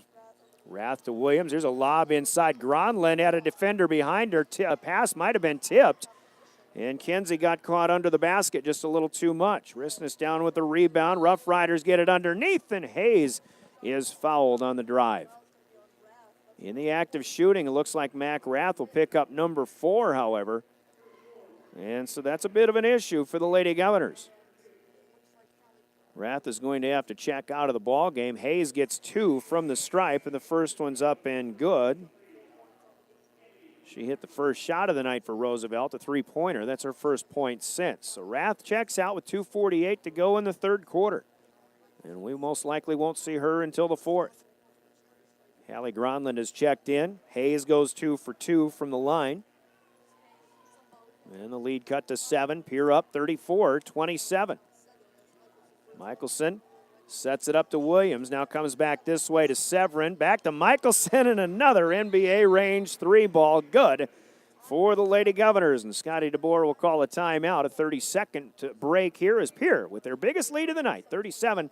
2:35 left in the third. We're back in 30 seconds, and this is Pierre Lady Governor basketball.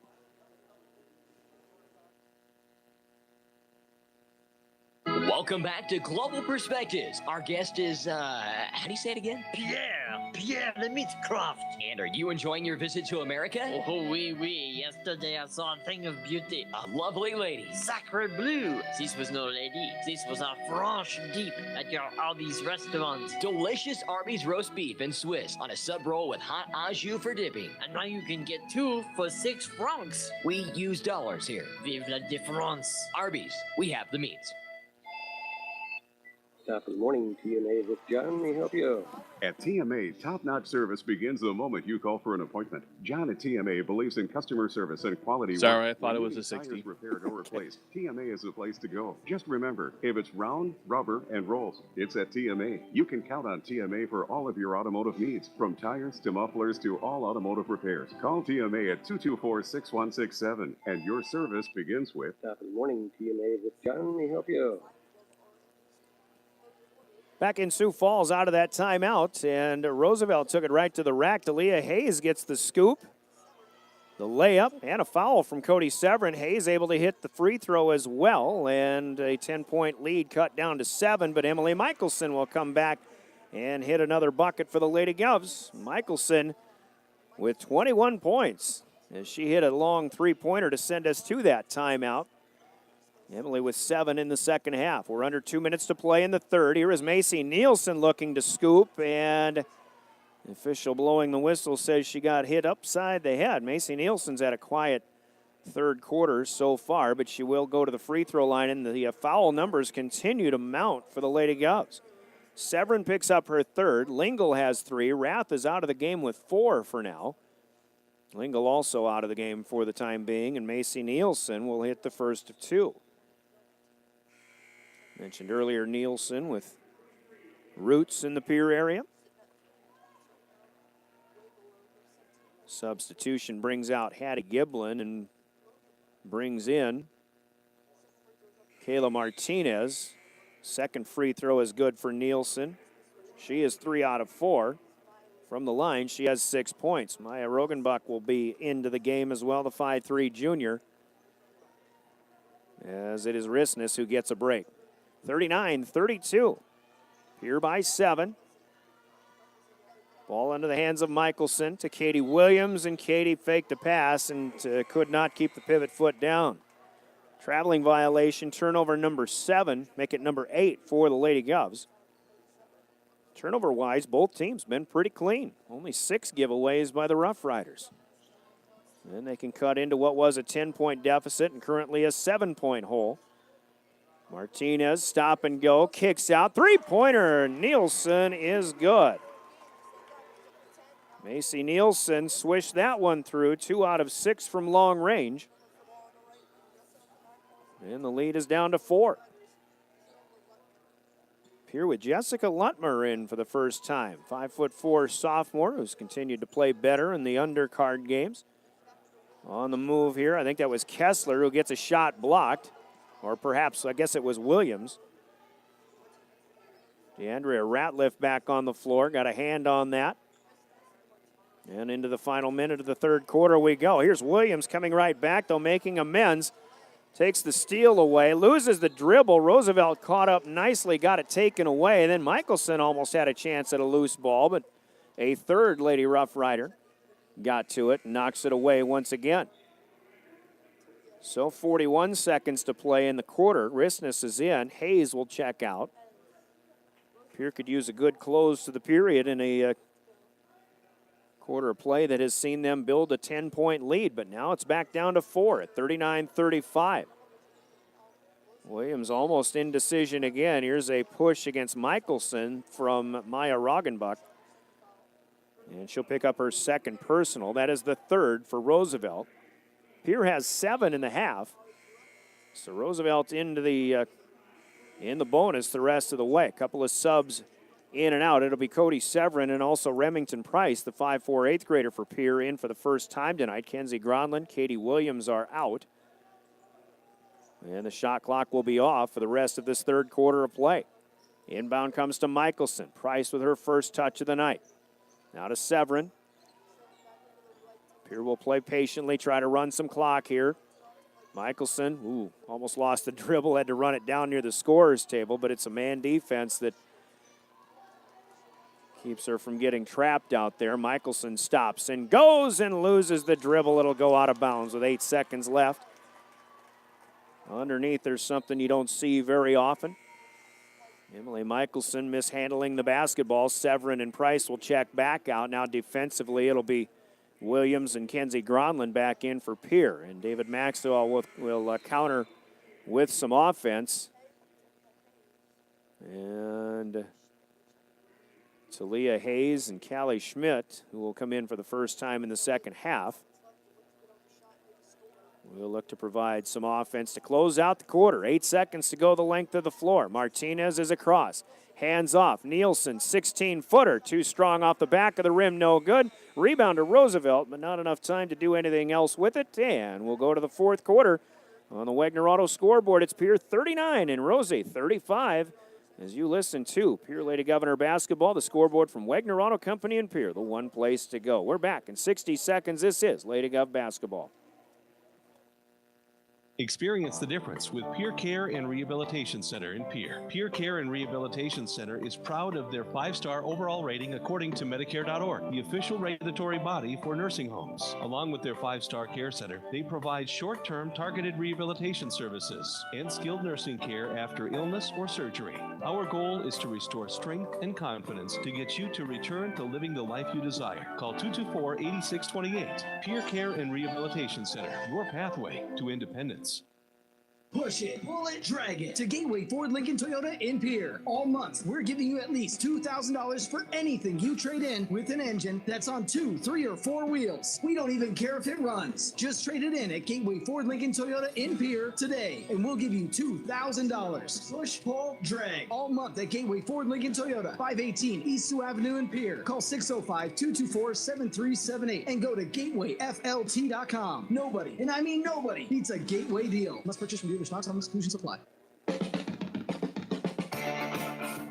Back in Sioux Falls, we go to the fourth quarter. The Lady Governors outscored 15-14 by Roosevelt in that third period, but still leading by 4, 39-35. You're listening to Pierre Lady Governor basketball in your official home of the Governors and Lady Govs. In this case, 1060 KGFX. Pierre, for Pierre, a member of the Dakota Radio Group. Online at drgnews.com with a live stream up and running at youtube.com as well. On the move is Emily Michelson, and the Lady Govs with a patient possession. First possession of the fourth quarter, and big basket here for Emily, her 22nd and 23rd points of the night. Got that one on the run from about 11 feet out. Here's Tariah Ambrose, top of the key, gets it over for a three-ball attempt up, no good. Michelson cuts in front of the rebound, the miss from Kayla Martinez. Michelson feeding underneath to Kylie Kessler. She has to collect it and bring it back out. Mac Rath still with 4 fouls on the bench to begin the fourth quarter of play. So Pierre will have to do some work without Rath, who has double-figure points tonight. Kessler for Michelson. 3-ball is off the mark, and that is the first time that Emily really has looked bad on a shot attempt tonight. Rebound down to the Rough Riders. Crossover. Martinez can't get the runner off the left side here. The rebound tipped out. Katie Williams will pick it up and slow it up as well. And Pierre will get, an opportunity to play this patient offense. They've tried to do it most of the time tonight. Here's Hallie Gronlund, and she will challenge Talia Hayes, but the shot is blocked, and it'll go out of bounds. That was just a straight one-on-one. Gronlund, if she uses a pump fake, probably gets the defender out of the way and puts an easy bunny up and in, but that was not to be. Kenzie Gronlund is out. Mac Rath is in with 6:17 to play. And 4 fouls. Now Hallie Gronlund out, Cody Severin in as well.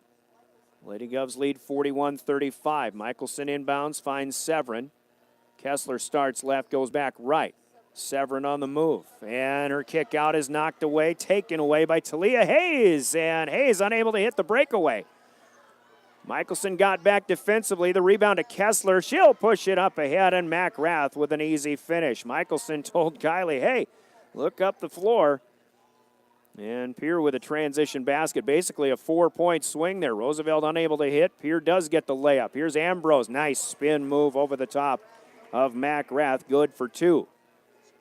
Tariah Ambrose with 6. That's the lead for Pierre. 43-37, 5:35 we have left in the fourth quarter of play. Somebody will win their second straight after a string of losses to open the season. Rath in the high post, kicks back. Michelson gets put to the floor, fouled in the act of shooting a three-pointer. Maya Rogenbach will be called for the foul, and they say in the act of shooting. Emily missed it off the front of the rim, but she'll get 3 free throws. Team foul number 4 for Roosevelt. 5:21, the clock has stopped here in the fourth, a first of 3. Good for Emily Michelson. So she'll get another one coming. Roosevelt huddling in the lane before the second attempt. And Emily ready to go again. Shot up. That one rims in and out. It's no good, her first miss in 4 tries, but she's got one more to come. Looking for point number 25 tonight for the Lady Governor senior leading scorer. This one rims in and out and will not fall through as it rested on the front of the rim. So 1 out of 3 for Emily Michelson, and Cody Severin knocks the rebound away out of bounds. It goes to Sioux Falls Roosevelt. 44-37, the Pierre lead is a touchdown. Entry pass to Ambrose, working against Rath. Good straight up defense for Mack. Ambrose unable to hit. Kessler gets in there for the rebound, and a technical foul has just been called, apparently, on David Maxwell. I think he wanted a foul called, but Mac Rath looked. Well, it's not a technical. They blew the whistle for some reason. I'm not sure what that was. Scott DeBoer's asking, was that a technical? And, well, Pierre had the ball, but the whistle was blown in a warning of some kind to the bench. So we play on. Pierre with 12 on the shot clock, 4:45 to go in the ball game. Here comes Michelson down the lane, finds Rath, but she's off the mark from 10. Mack was probably more wide open than she thought she was. Talia Hayes with the rebound. Roosevelt on the other end, and it is Hayes all the way. Talia Hayes was quiet in the first half, but she's had herself a pretty good second half now. 10 points, 7 of them since intermission. The lead back to 5 for Pierre, 44-39. Kessler on the far side. Michelson was getting forced out of bounds, so a good job by Kylie not to give her the pass. Emily's got it up top now. Rath inside against Ambrose, who got a hand on the basketball. Shot is up, no good. Mack better back off now, who has 4 fouls. Roosevelt, and there goes Hayes again. Got around Severin, and Talia Hayes with back-to-back driving layups, and a timeout to be called as Sioux Falls Roosevelt showing some life here. 3:50 left. It's 44-41, and a timeout of 60 seconds here as you're listening to Pierre Lady Governor Basketball. Chances are you're overlooking a big energy thief in your home or commercial building. The Garage Doors. But Overhead Door Company of Pierre can help stop that energy waste with a full range of insulated, weather-tight garage doors. Their residential garage doors can give you insulated performance at an uninsulated price. And their Thermocore insulated steel doors give commercial buildings the energy efficiency they demand today. Find out more. Call Overhead Door Company of Pierre at 1-800-649-9905 and put a stop to the garage door energy thief. Hey, DQ fans, looking for a meal deal that's as yummy to your wallet as it is to your tummy? The DQ Chicken Strip Basket is loaded with 4 strips of 100% all white meat chicken tenderloin, crispy fries, Texas toast, and peppery country gravy for just $4.99. Sure, all those things are good on their own, but you put them together and you've got yourself a hunger-crushing basket full of DQ magic. Satisfy your craving for all this goodness with a DQ Chicken Strip Basket, just $4.99 only at your DQ.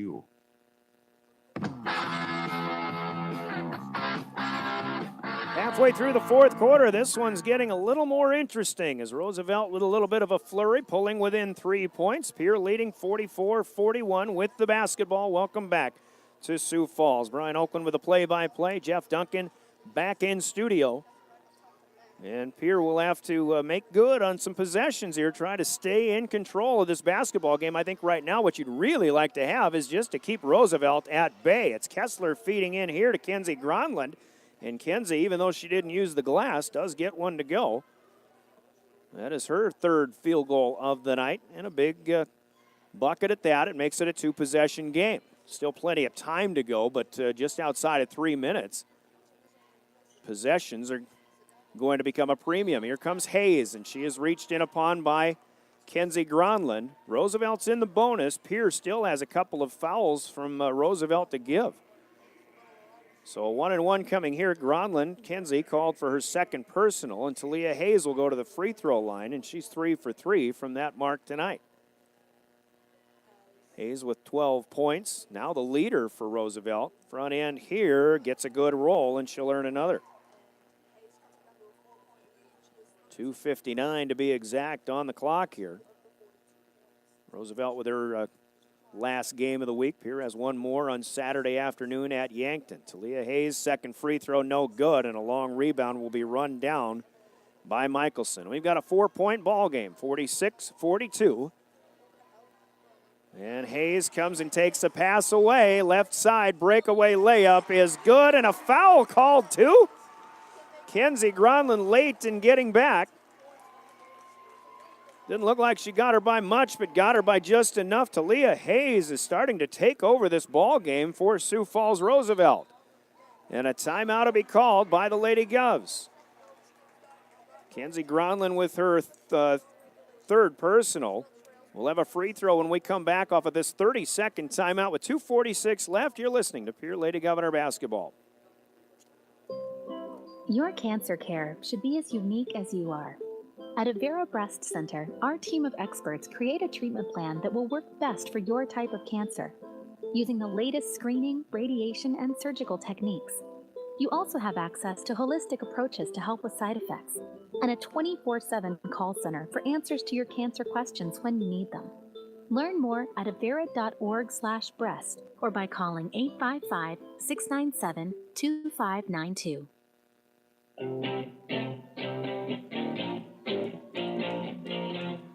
Back at Roosevelt, Pierre's lead, which was 10 at one point in the third quarter, or 2 points in the third quarter, has now been trimmed all the way down to 2 with a chance to cut it to 1 for Talia Hayes in Sioux Falls, Roosevelt. Hayes off of a breakaway layup, got fouled, and the free throw attempt to finish the three-point play is good. 46-45, the Lady Govs with the lead. Pierre needing that timeout probably to regain some focus. They need to get a little bit better in their passing game, be a little bit more sure about the passes they're making. Here goes Rath into the lane to Michelson. Emily got pushed, and this will be one foul to give for Roosevelt. They still have another. Team foul number 5 in the second half. Kayla Martinez with just her first personal of the night. The inbound from Gronlund comes to Kylie Kessler. Kylie on the drive, long reverse from left to right. It was a good move, but shot up too strong, and the rebound is down to Roosevelt. Kayla Martinez left to right across the timeline, gives to Macy Nielsen. Sioux Falls Roosevelt with a chance to take their first lead of the game since they led 9-7. Their only lead of the game back in the first quarter. Hayes with a defender falling down. Gronlund back up to get the rebound off of the miss from Talia Hayes. Pierre dodges a bullet. Now really needs a basket here. 2 minutes to play, 46-45. I think it's an important possession for the Lady Govs. They need to get the momentum back on their side here. 15 on the shot clock. Michelson drives to the baseline. Kicks it out. Kessler, and they'll swing it all the way around to Rath with 10 on the shot clock. Mack will find Hallie Gronlund. Back to Mack again. 4 to shoot. And Mack traveled with it. Things got a little desperate in the lane. That shot clock was running down. Roosevelt defending Emily Michelson well. Obviously, they knew where Pierre wanted to go also. So with 1:33 left, the turnover gives it to Roosevelt. A timeout called by the Lady Govs, I believe. A full timeout, but let's take 30 seconds. We're back with 93 seconds to play and a 1-point Lady Gov lead on KGFX. It's Customer Appreciation Month at Beck Motor Company of Pierre. With your purchase of a set of 4 name brand tires, you'll take home a card for 4 free oil changes, over $200 value. And as always, we offer a tire price match guarantee every day. See us online at www.beck-motors.com. Call us at 224-5912 or stop out today. Every day, making a great deal better.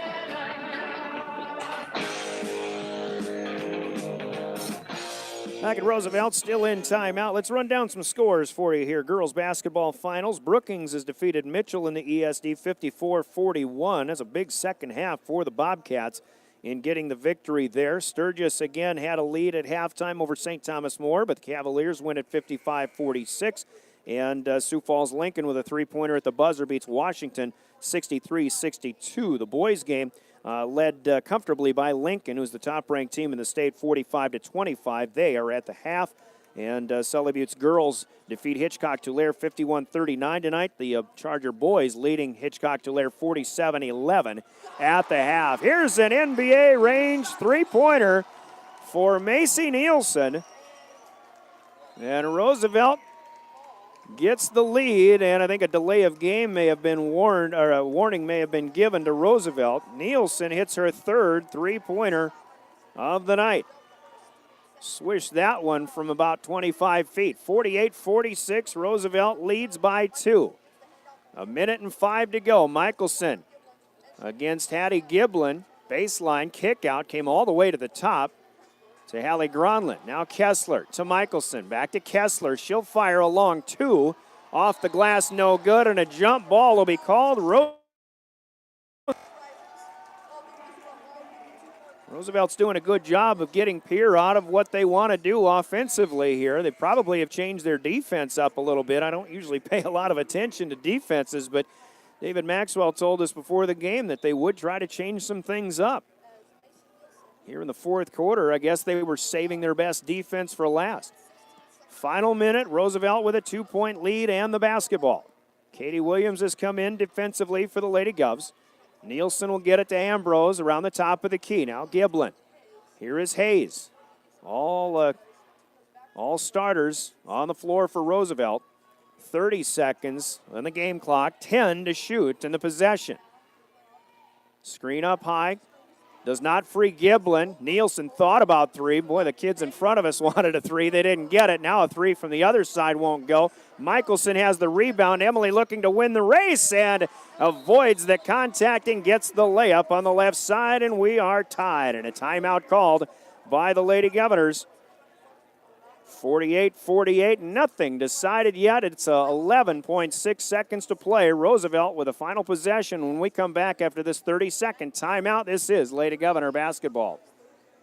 Hi, I am Slade Weller, and I am Pitts Corporation's local branch manager. Pitts Corporation is a commercial architecture, construction management, and construction company serving South Dakota for over 65 years. I am a local peer and have over 20 years of construction experience. With architects, estimators, project managers, superintendents, and a quality group of trade professionals on staff, Pitts Corporation is ideally set up to assist you with your future building needs. Please call 223-2440 or stop by our office on Airport Road to set up your initial free consultation. Back at Roosevelt High, and layup for Emily Michelson, which is her 25th and 26th points of the game.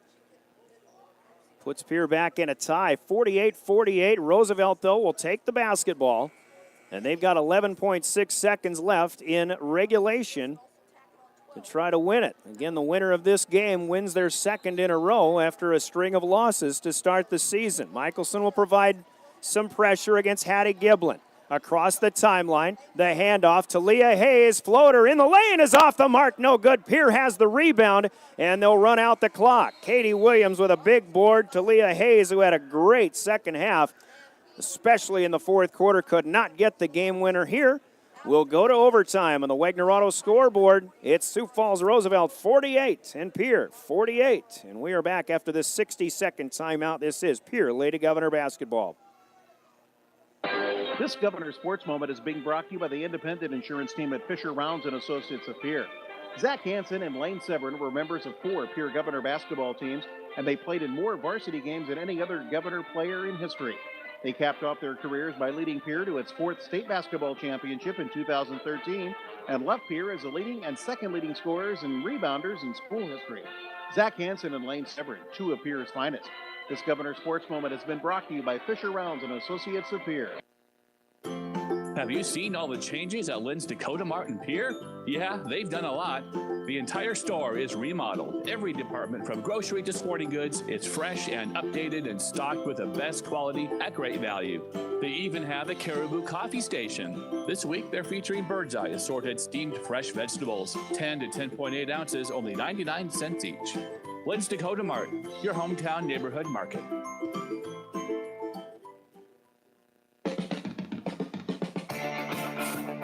Back in Sioux Falls, going to overtime in a well-timed spot for Lynn's Dakota Mart. They sponsor the opening tip of the ball game, and, of course, here in overtime. The tip controlled by the Lady Governors. Working it in from Katie Williams to Mac Rath. Looking outside, Emily Michelson on the move. Nowhere to go on the baseline. Right side closed off. 10 seconds to shoot. Gronlund gets it into Mac Rath, and a travel is called. Mac lost her footing. Looked like she had the ball on the floor, but ruled for the travel. 12th turnover for Pierre, and Sioux Falls Roosevelt will get an opportunity to strike first here in the overtime. Second overtime game for the Lady Govs this season.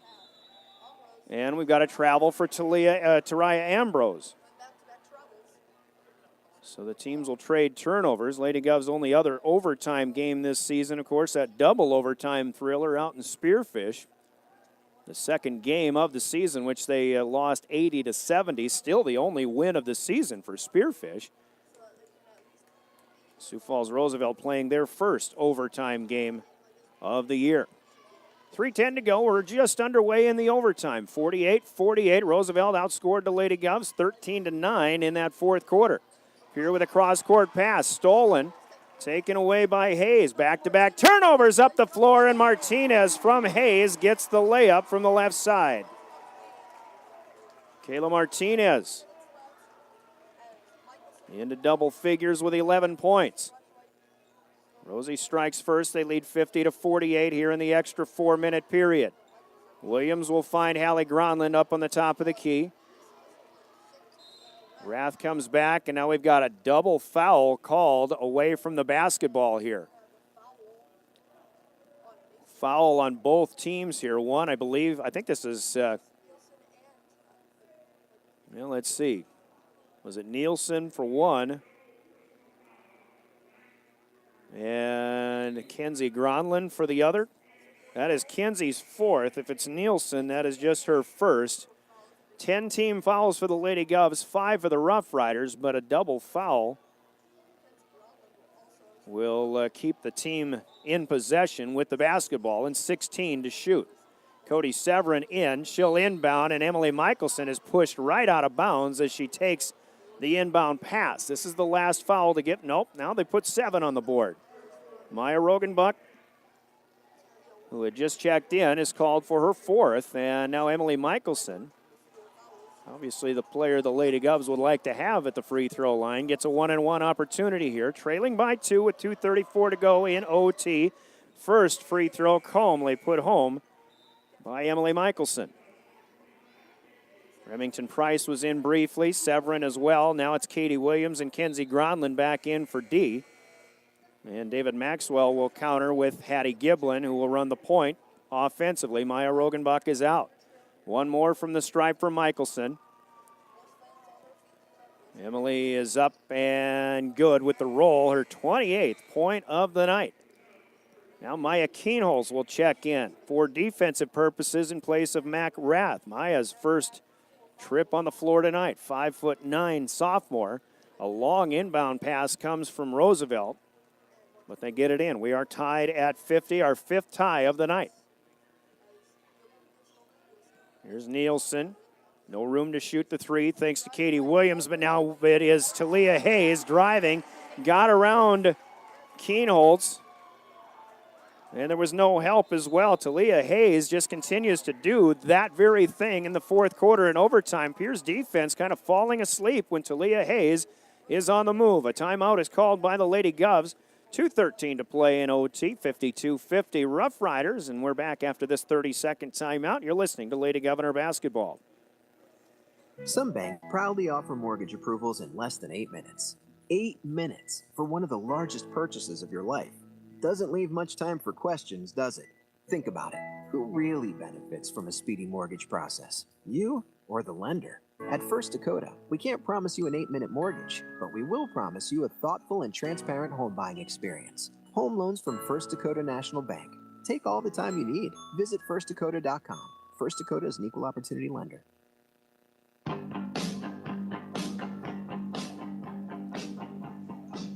Well, the full timeout was called. Roosevelt's still using it. The Lady Govs are ready to go once again. 2:13 left. Talia Hayes, who had just 3 points at halftime, has 18 now.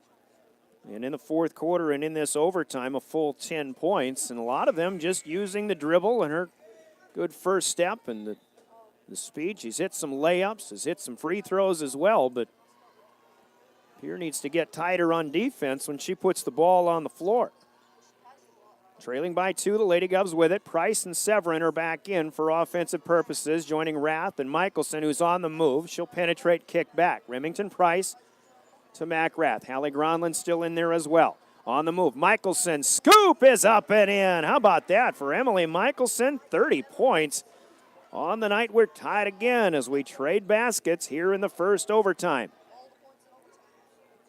4 for each team. We were at 48 at the end of regulation. Apiece. Kayla Martinez across the way, far side, now inside. Nielsen feeds. Ambrose comes up short, and Rath looked like she just got run up on, but rebound is tipped to Hallie Gronlund. Big bullet dodge for Pierre, and Michelson will go on the move again. The kick out. The youngster Price is off the glass for 3. Remington Price with the basket. Kick out from Emily Michelson. That's not how they drew it up, but Pierre will take it. A big 3 puts him in front with 1:13 to play. Pierre calls another timeout to set things up defensively. We're back in 30 seconds. This is Lady Governor basketball. My name is Tara Fisher, and I'm an attorney at the May Adam Law Firm in Pierre. I grew up on a ranch in Montana, which taught me the value of hard work and perseverance. I put forward those values for my clients each and every day. Whether you have questions about family law, you want an estate plan, you need legal advice for a business transaction, or you need help in a criminal matter, I'm here. The May Adam Law Firm has served South Dakotans statewide since 1881. Call us at 224-8803 or visit our website, mayadam.net. Well, the Lady Governor's in a big spot in overtime, trusting the youngster, Remington Price, who called bank on a three-point shot, and the Pierre has taken the lead back here at 55-52 with 73 seconds to go in overtime. Remington Price, Cody Severin, Maya Keenholz, they had a very good three-point shooting JV game tonight. They hit 12 in that ball game as a team, and I think the three of them had 10 of those 12. Here's Roosevelt, though, back on the attack. Nielsen, and is called for the offensive foul. Standing her ground is Kenzie Gronland down on the right block. Good call here as Kenzie put to the floor. Nielsen did not stop the momentum in time. That's only 9 turnovers unofficially for Roosevelt. Both teams have played a very clean ball game. I'm sure they've had quite a few games with many more turnovers than what they're seeing tonight. Two teams that are evenly matched, and, well, it has shown tonight. Pierre took a while, but they get it across the timeline. Now have the numbers, and now they need to maybe eat some clock, but Price's pass is tipped, and it's taken away, and again, it's Talia Hayes, who was big defensively, and now this time it is David Maxwell's turn to take a timeout as we update. 47 seconds left in overtime. Pierre 55, Roosevelt 52. Roosevelt has the arrow as well. Both teams are in the bonus. We're back in 30 seconds. This is Pierre Lady Governor basketball. If you receive some bling for Christmas and are planning a wedding, let the Ramkota Hotel and Conference Center in Pierre make all of your dreams come true. From the shower to the rehearsal dinner to the reception, let the Ramkota add their special touch. From intimate receptions of 25 in the Ramkota's unique courtyard to a grand event for 500 in their River Center ballroom, the Ramkota can do it all. Plus, your guests can stay at the Ramkota. Call today as dates are filling fast. The Ramkota Hotel and Conference Center in Pierre, 224-6877.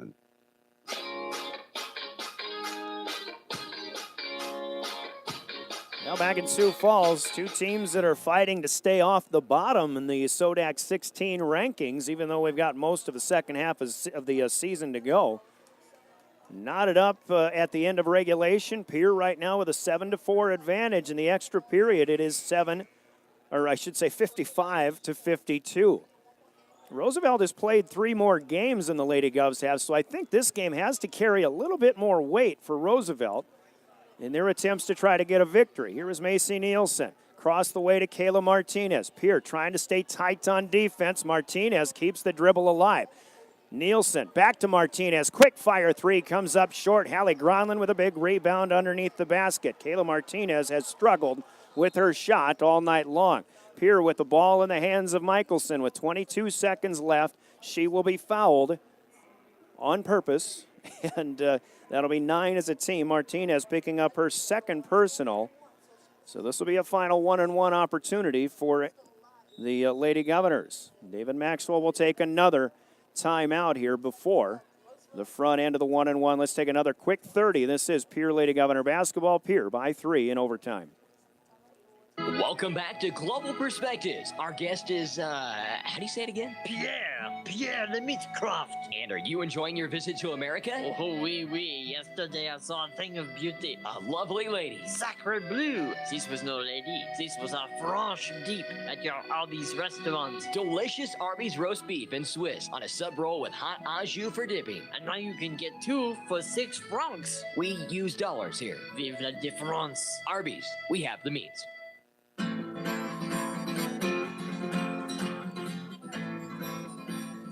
22.3 seconds left. We are in overtime, and Pierre stands at the free throw line with their senior standout, Emily Michelson, who, all she does is gets into a rhythm and puts a quick shot up, but she hits the front end and will get the back end coming as well. That is point number 31 for Emily Michelson, and she tacks on one more as well. Big free throws for Emily. We've got a two-possession ball game. Pierre up 57-52 here in overtime. Martinez loses the dribble, tried to go between the legs and kicked it away. It's picked up by Maya Keenholz, who gives to Michelson, who will be fouled once again. Now 11.9 on the clock, and Pierre very much in the driver's seat.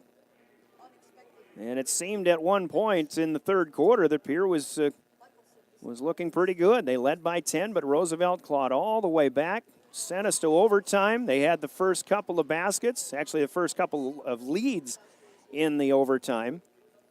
But now the Lady Governors are looking to salt this one away. 1 down, 2 down for Michelson. How about 34 in the ball game? That is 2 points shy of a school record if memory serves. Hayes will fire up a desperation three. It's no good. Williams has the rebound, and the Pierre Lady Governors are going to win their second straight ball game in overtime as they defeat Sioux Falls Roosevelt in Sioux Falls. Final score on the Wagner Auto scoreboard, it's the Lady Govs 59 and Roosevelt 52. Good ball game. The Lady Govs improved to 2-8 on the season. Roosevelt falls to 1-12. Wagner Auto of Pierre, the one place to go. We'll have a fun post game coming up. Should have a good conversation with head coach Scott DeBoer. And we've got a player of the game, which will be anticlimactic, but a player of the game announcement from Bauman Lumber. Nonetheless, all coming up in the post game. You're listening to Pierre Lady Governor Basketball.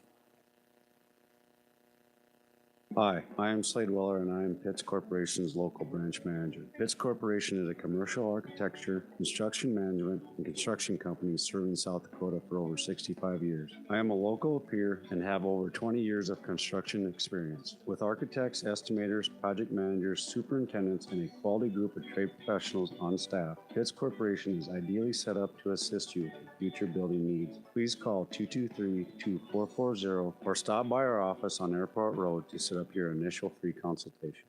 If your checking account earns little or no interest and charges you ATM fees galore, isn't it time for a new checking account? At Bank West, E-Plus checking customers earn a great interest rate and never pay ATM fees. Can your current checking account do that? Switching to E-Plus is easy. Visit us online at bankwest-sd.bank or work with a friendly staff at one of our convenient locations. Bank West. Convenient, connected, committed. Member FDIC. This Governor Sports Moment is being brought to you by the independent insurance team at Fisher Rounds and Associates of Pierre. Zach Hansen and Lane Severin were members of 4 Pierre Governor basketball teams, and they played in more varsity games than any other Governor player in history. They capped off their careers by leading Pierre to its 4th state basketball championship in 2013 and left Pierre as the leading and second leading scorers and rebounders in school history. Zach Hansen and Lane Severin, 2 of Pierre's finest. This Governor Sports Moment has been brought to you by Fisher Rounds and Associates of Pierre. Have you seen all the changes at Lynn's Dakota Mart in Pierre? Yeah, they've done a lot. The entire store is remodeled. Every department from grocery to sporting goods, it's fresh and updated and stocked with the best quality at great value. They even have a Caribou coffee station. This week, they're featuring Bird's Eye assorted steamed fresh vegetables, 10 to 10.8 ounces, only 99 cents each. Lynn's Dakota Mart, your hometown neighborhood market.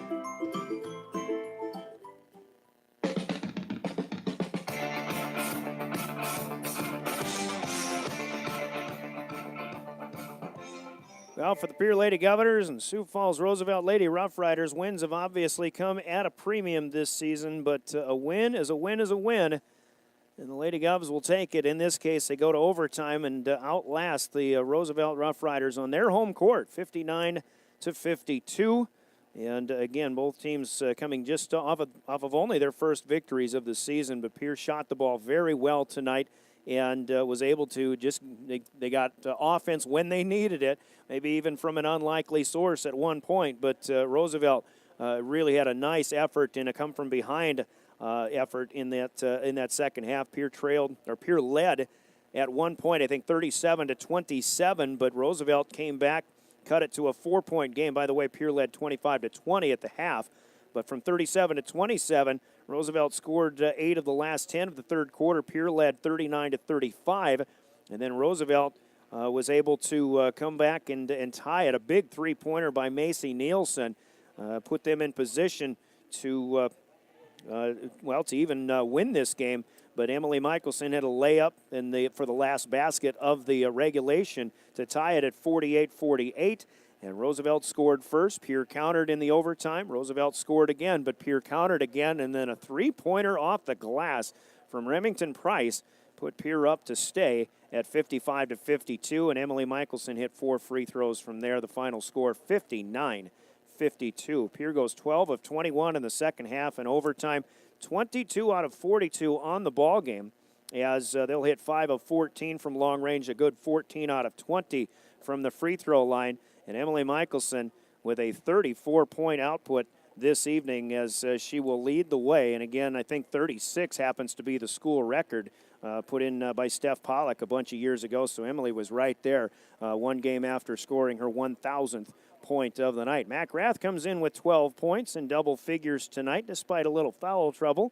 But it is Kenzie Gronlund then with 6 points. She played well off the bench tonight. Remington Price with a huge three-pointer in overtime. Cody Severin with 3. And then 1 point for Hannah Lingle, 59 on the board for the Lady Governors. Quickly to run through Roosevelt, who goes 16 of 45 in the game, 4 of 15 from outside, 12 of 17 from the line. 3 double-figure scores. Talia Hayes played outstanding in the second half as she scores 18 to lead the Riders. They get 12 from Macy Nielsen, 3 threes included. Kayla Martinez with 11, and then Taraya Ambrose with 6. Hattie Giblin with 3 points, and Maya Rogenbach off the bench with 2. We'll give you the rest of the stats a little bit later on, but we are joined by the senior in the post, Mac Rath, who comes in with 12 points tonight. Mac, this is a fun ball game, and this is kind of a big game for you, too. If you look at the seedings, you and Roosevelt are right there near the in 15th and 16th, and you need some wins to make sure you make the postseason. Did you feel the pressure in this game at all tonight? During the end, we did, but the beginning, we kind of had it handled. But we knew that this was a game that we really had to win. Little bit of back and forth in that first quarter, but you got a nice lead in the third period. And what are you thinking when you're up by 10? You just have to keep making good on your offensive possessions, don't you? Yeah, and it was kind of difficult for me for being in foul trouble, but Emily definitely helped us a lot. No, she was huge. She was huge. And Roosevelt had that nice comeback, and it kind of weighs on your mind a little bit, doesn't it, when you have this 10-point lead, and now they've got this one guard in particular who's streaking down the lane, and you realize you better step things up on defense. Were you guys thinking that? Yeah, in the huddle, DeBoer just told us that just pretend that you're the one that comes from the 10-point lead. Like, it's the same exact thing, whatever it is, and just don't worry about what happened the play before and worry about what's happening now. So that really helped. And it was real early. You picked that fourth foul up, and here you are out there. And you had a big defensive stand down here too, straight up defense, and I thought that was a really big play, and that's got to fire you up when that happens. Yeah. And then when you get a big rebound. You mentioned Emily. I mean, boy, what's it like for you seniors to play like this, and Hannah and Hallie and everybody else, and that was fun to watch, wasn't it? Yeah, it was a lot of fun.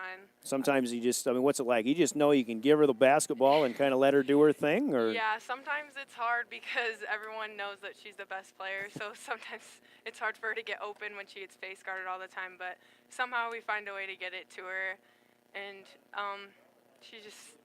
She came up big. Yeah.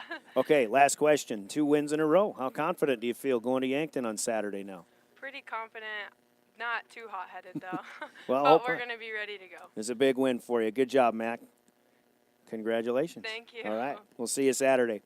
That's Mac Rath of the Pierre Lady Governor. Scored 12 points and came up big in defense in that fourth quarter and overtime as well, as Scott DeBoer will be by in just a little bit. We gave you the scoring stats. Again, Pierre wins at 59-52. Here's the rest of the unofficial stats that we have for you. Pierre controlling the glass, unofficially 30-19 overall, even though both teams had 5 rebounds on the offensive end. Pierre just turns it over 14 times.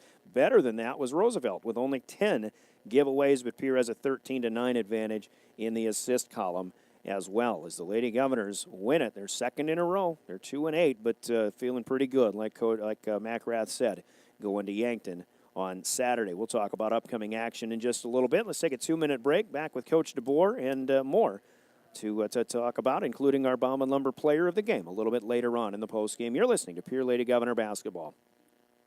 Some banks proudly offer mortgage approvals in less than 8 minutes. 8 minutes for one of the largest purchases of your life. Doesn't leave much time for questions, does it? Think about it. Who really benefits from a speedy mortgage process? You or the lender? At First Dakota, we can't promise you an 8-minute mortgage, but we will promise you a thoughtful and transparent home buying experience. Home loans from First Dakota National Bank. Take all the time you need. Visit firstdakota.com. First Dakota is an equal opportunity lender. My name is Tara Fisher, and I'm an attorney at the May Adam Law Firm in Pierre. I grew up on a ranch in Montana, which taught me the value of hard work and perseverance. I put forward those values for my clients each and every day. Whether you have questions about family law, you want an estate plan, you need legal advice for a business transaction, or you need help in a criminal matter, I'm here. The May Adam Law Firm has served South Dakotans statewide since 1881. Call us at 224-8803 or visit our website, mayadam.net. Welcome back to Global Perspectives. Our guest is, how do you say it again? Pierre the Meatcroft. And are you enjoying your visit to America? Oh, oui. Yesterday I saw a thing of beauty. A lovely lady. Sacre bleu. This was no lady. This was a French deep at your Arby's restaurant. Delicious Arby's roast beef and Swiss on a sub roll with hot au jus for dipping. And now you can get 2 for 6 francs. We use dollars here. Vive la différence. Arby's. We have the means. Wagner Auto in Pierre is the one place to go for all your automotive needs. Need a vehicle? Wagner Auto has the region's largest selection with 7 new vehicle lines. Buick, GMC, Nissan, Chrysler, Dodge, Ram, and Jeep, as well as over 250 quality pre-owned vehicles. Or shop online anytime at WagnerAuto.com. Need service? Our exceptional service technicians are master-level trained and certified for the best deals in Central South Dakota. See why your friends and neighbors are driving vehicles from Wagner Auto in Pierre, making friends since 1907.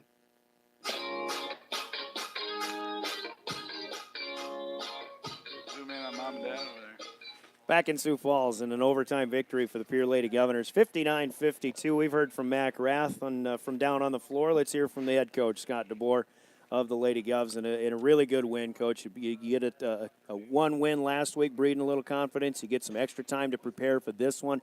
And I don't care what you say with where you and Roosevelt are in the standings. This was a big ball game, and the kids came out and you kind of hopefully weren't going to give that one away in the fourth quarter, but the overtime certainly was a big 4 minutes for you, and it's a big win for you tonight. Yeah, and you could kind of feel the intensity of it too. I think especially as the game wore down and Roosevelt kind of got a little bit of a momentum, you could feel that it was a game that both teams really needed to win.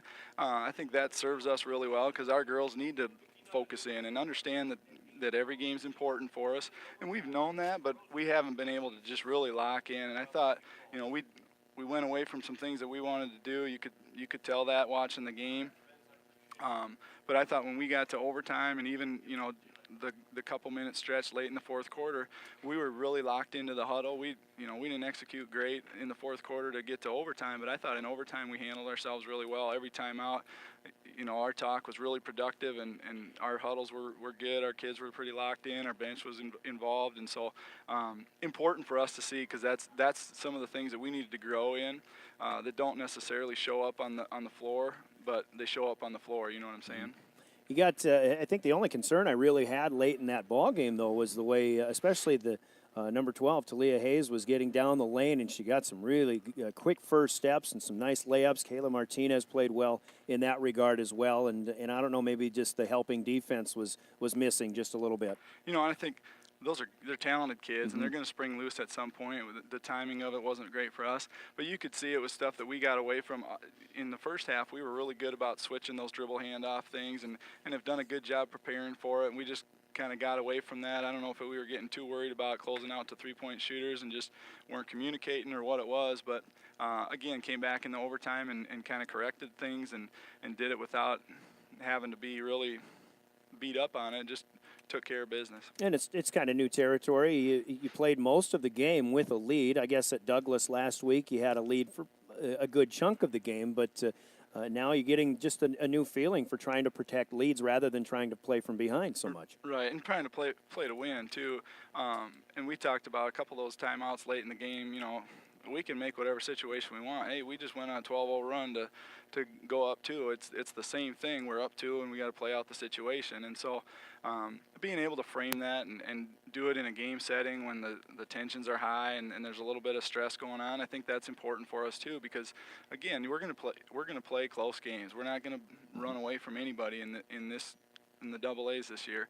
And so we've got to be able to understand the situation and understand that everything that's happened up to that point we can't affect anymore. And so I thought that was good for us tonight. I think Emily Michelson was kind of a big deal tonight. Yeah, 34 points, and can't say enough about what she did this evening. She's been a lot of fun, fun to watch really grow up this year. She's just so much more efficient, and she's having to do it with good defenders hanging all over her. I thought she handled herself really well tonight, especially as things got tense. I thought she was a great leader for us in the huddle, and that's something where she's kind of growing into that role too. And I'm just really proud of how she's handled just the first 2 months of the season. I think hopefully there's some really special things coming the rest of the way for her. And you brought Mac up here, and she had, in the minutes that she played, despite being in foul trouble in that second half especially, played pretty good and played in pain too. I didn't even talk to her about that shoulder injury, but I asked her off the mic, and she said she's still feeling the effects of an injury from last week. Yeah, and I think they anticipate that'll be a week or two, and so I think she knows she's got to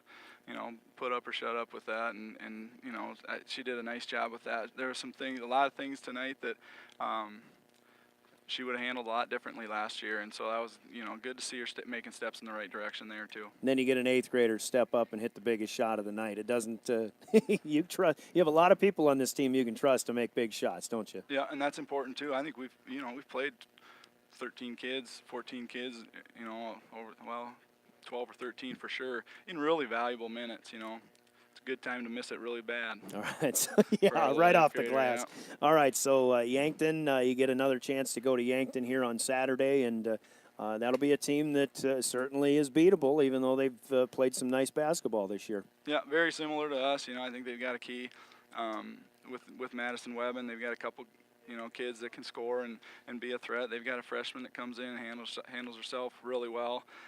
So very similar to us in terms of what they're looking for. I think it'll be kind of a grinded out old school ESD battle if it all goes as anticipated. So should be kind of fun. All right, Coach, we're looking forward to it. We'll see you Saturday. Good win tonight. All right, thanks. Scott DeBoer, the Lady Governor head coach. Pierre goes overtime and defeats the Rough Riders 59-55. Got a Bauman Lumber player of the game to announce. It is certainly kind of a foregone conclusion in this one, but we certainly will pat the back of Talia Hayes with her 18 points, 15 of which came in the second half and overtime, and she was really the catalyst in bringing Roosevelt from a 10-point deficit to a 2-point lead late in regulation. But again, it went to overtime, and Talia Hayes with 18 points. Macy Nielsen hit some big threes, including one that gave the Rough Riders their first lead of the game since early in the first quarter. And she finishes with 12. Kayla Martinez, a good-looking young point guard, with 11 points tonight as well. But in the winning cause, the honorable mention to Mac Rath, and I think Kenzie Gronland as well deserves a little bit of mention with her 6 points, but some good defensive plays. There were some big rebounds pulled down by the Lady Govs in this one, and I wish I had asked the coach about the rebounding advantage that they had in this one. We'll probably have to ask him on Saturday. But, of course, well, you know who the player of the game will be, but let's hear from Bauman Lumber in Fort Pierre before we make it official. This is Lady Governor basketball. When you need building supplies, there's no need to go anywhere except to Bauman Lumber in Fort Pierre. Bauman Lumber is locally owned and offers quality products, expert advice, free estimates, and free local delivery for large or small projects. Whether it's a home improvement project, remodel job, or all new construction, they even welcome special orders. Quality building materials at affordable prices for residential or commercial projects can be found at Bauman Lumber, 1223 Sale Barn Road in Fort Pierre, or call 223-9762. Your Bauman Lumber player of the game. Speaking of rebounding, by the way, 34-23 overall. The advantage to Pierce, 6-5 on the offensive end. And the leading rebounder in the game is one of the smallest players on the court, who had 9 rebounds to go along with her game-high 34 points. That is Emily Michelson with 9 rebounds, in addition to what was just 2 points off of a school record for single game points scored. So Emily Michelson gets a T-shirt from KGF Exports, and Bauman Lumber noting tonight's accomplishments and helping her team to their second straight victory. This one in overtime, 59-52. So, Pierre at Yankton, 3 o'clock on Saturday afternoon. We'll be on the FM side of River 92.7 for that one, and hope you can join us as the Governors will play against Yankton at Riggs High Gym on Saturday night. Also on the FM side, Pierre was supposed to play Huron tonight at Riggs, but they postponed that to tomorrow, so join Rod Fisher with the call on that one for Governor basketball on River 92.7 here on KGFX. We'll be with the Governor wrestlers in Huron as they tangle with the Tigers at the middle school, and that'll be on KGFX starting at 6:40 tomorrow, and then again with the Lady Govs on the FM side on Saturday. Got a lot of scores I'd like to get to you, but I think it's just time to move on out. Thanks to Jeff Duncan for running the show this evening, and a very good showing for the Pierre Lady Govs. Don't forget, on your way home, however, the South Dakota Office of Highway Safety reminds you it's snow means slow. Please slow down and drive for the conditions from the South Dakota Office of Highway Safety. Lady Governor basketball has been sponsored on your official home of the Govs and Lady Govs, the stations of the Dakota Radio Group, by the Pierre Sports marketing sponsors, who include the Brittany Shufflebine Agency, Bank West, also Beck Motors, Avera Medical Group, the Dairy Queen, Overhead Door, and Gateway Ford Lincoln Toyota in Pierre.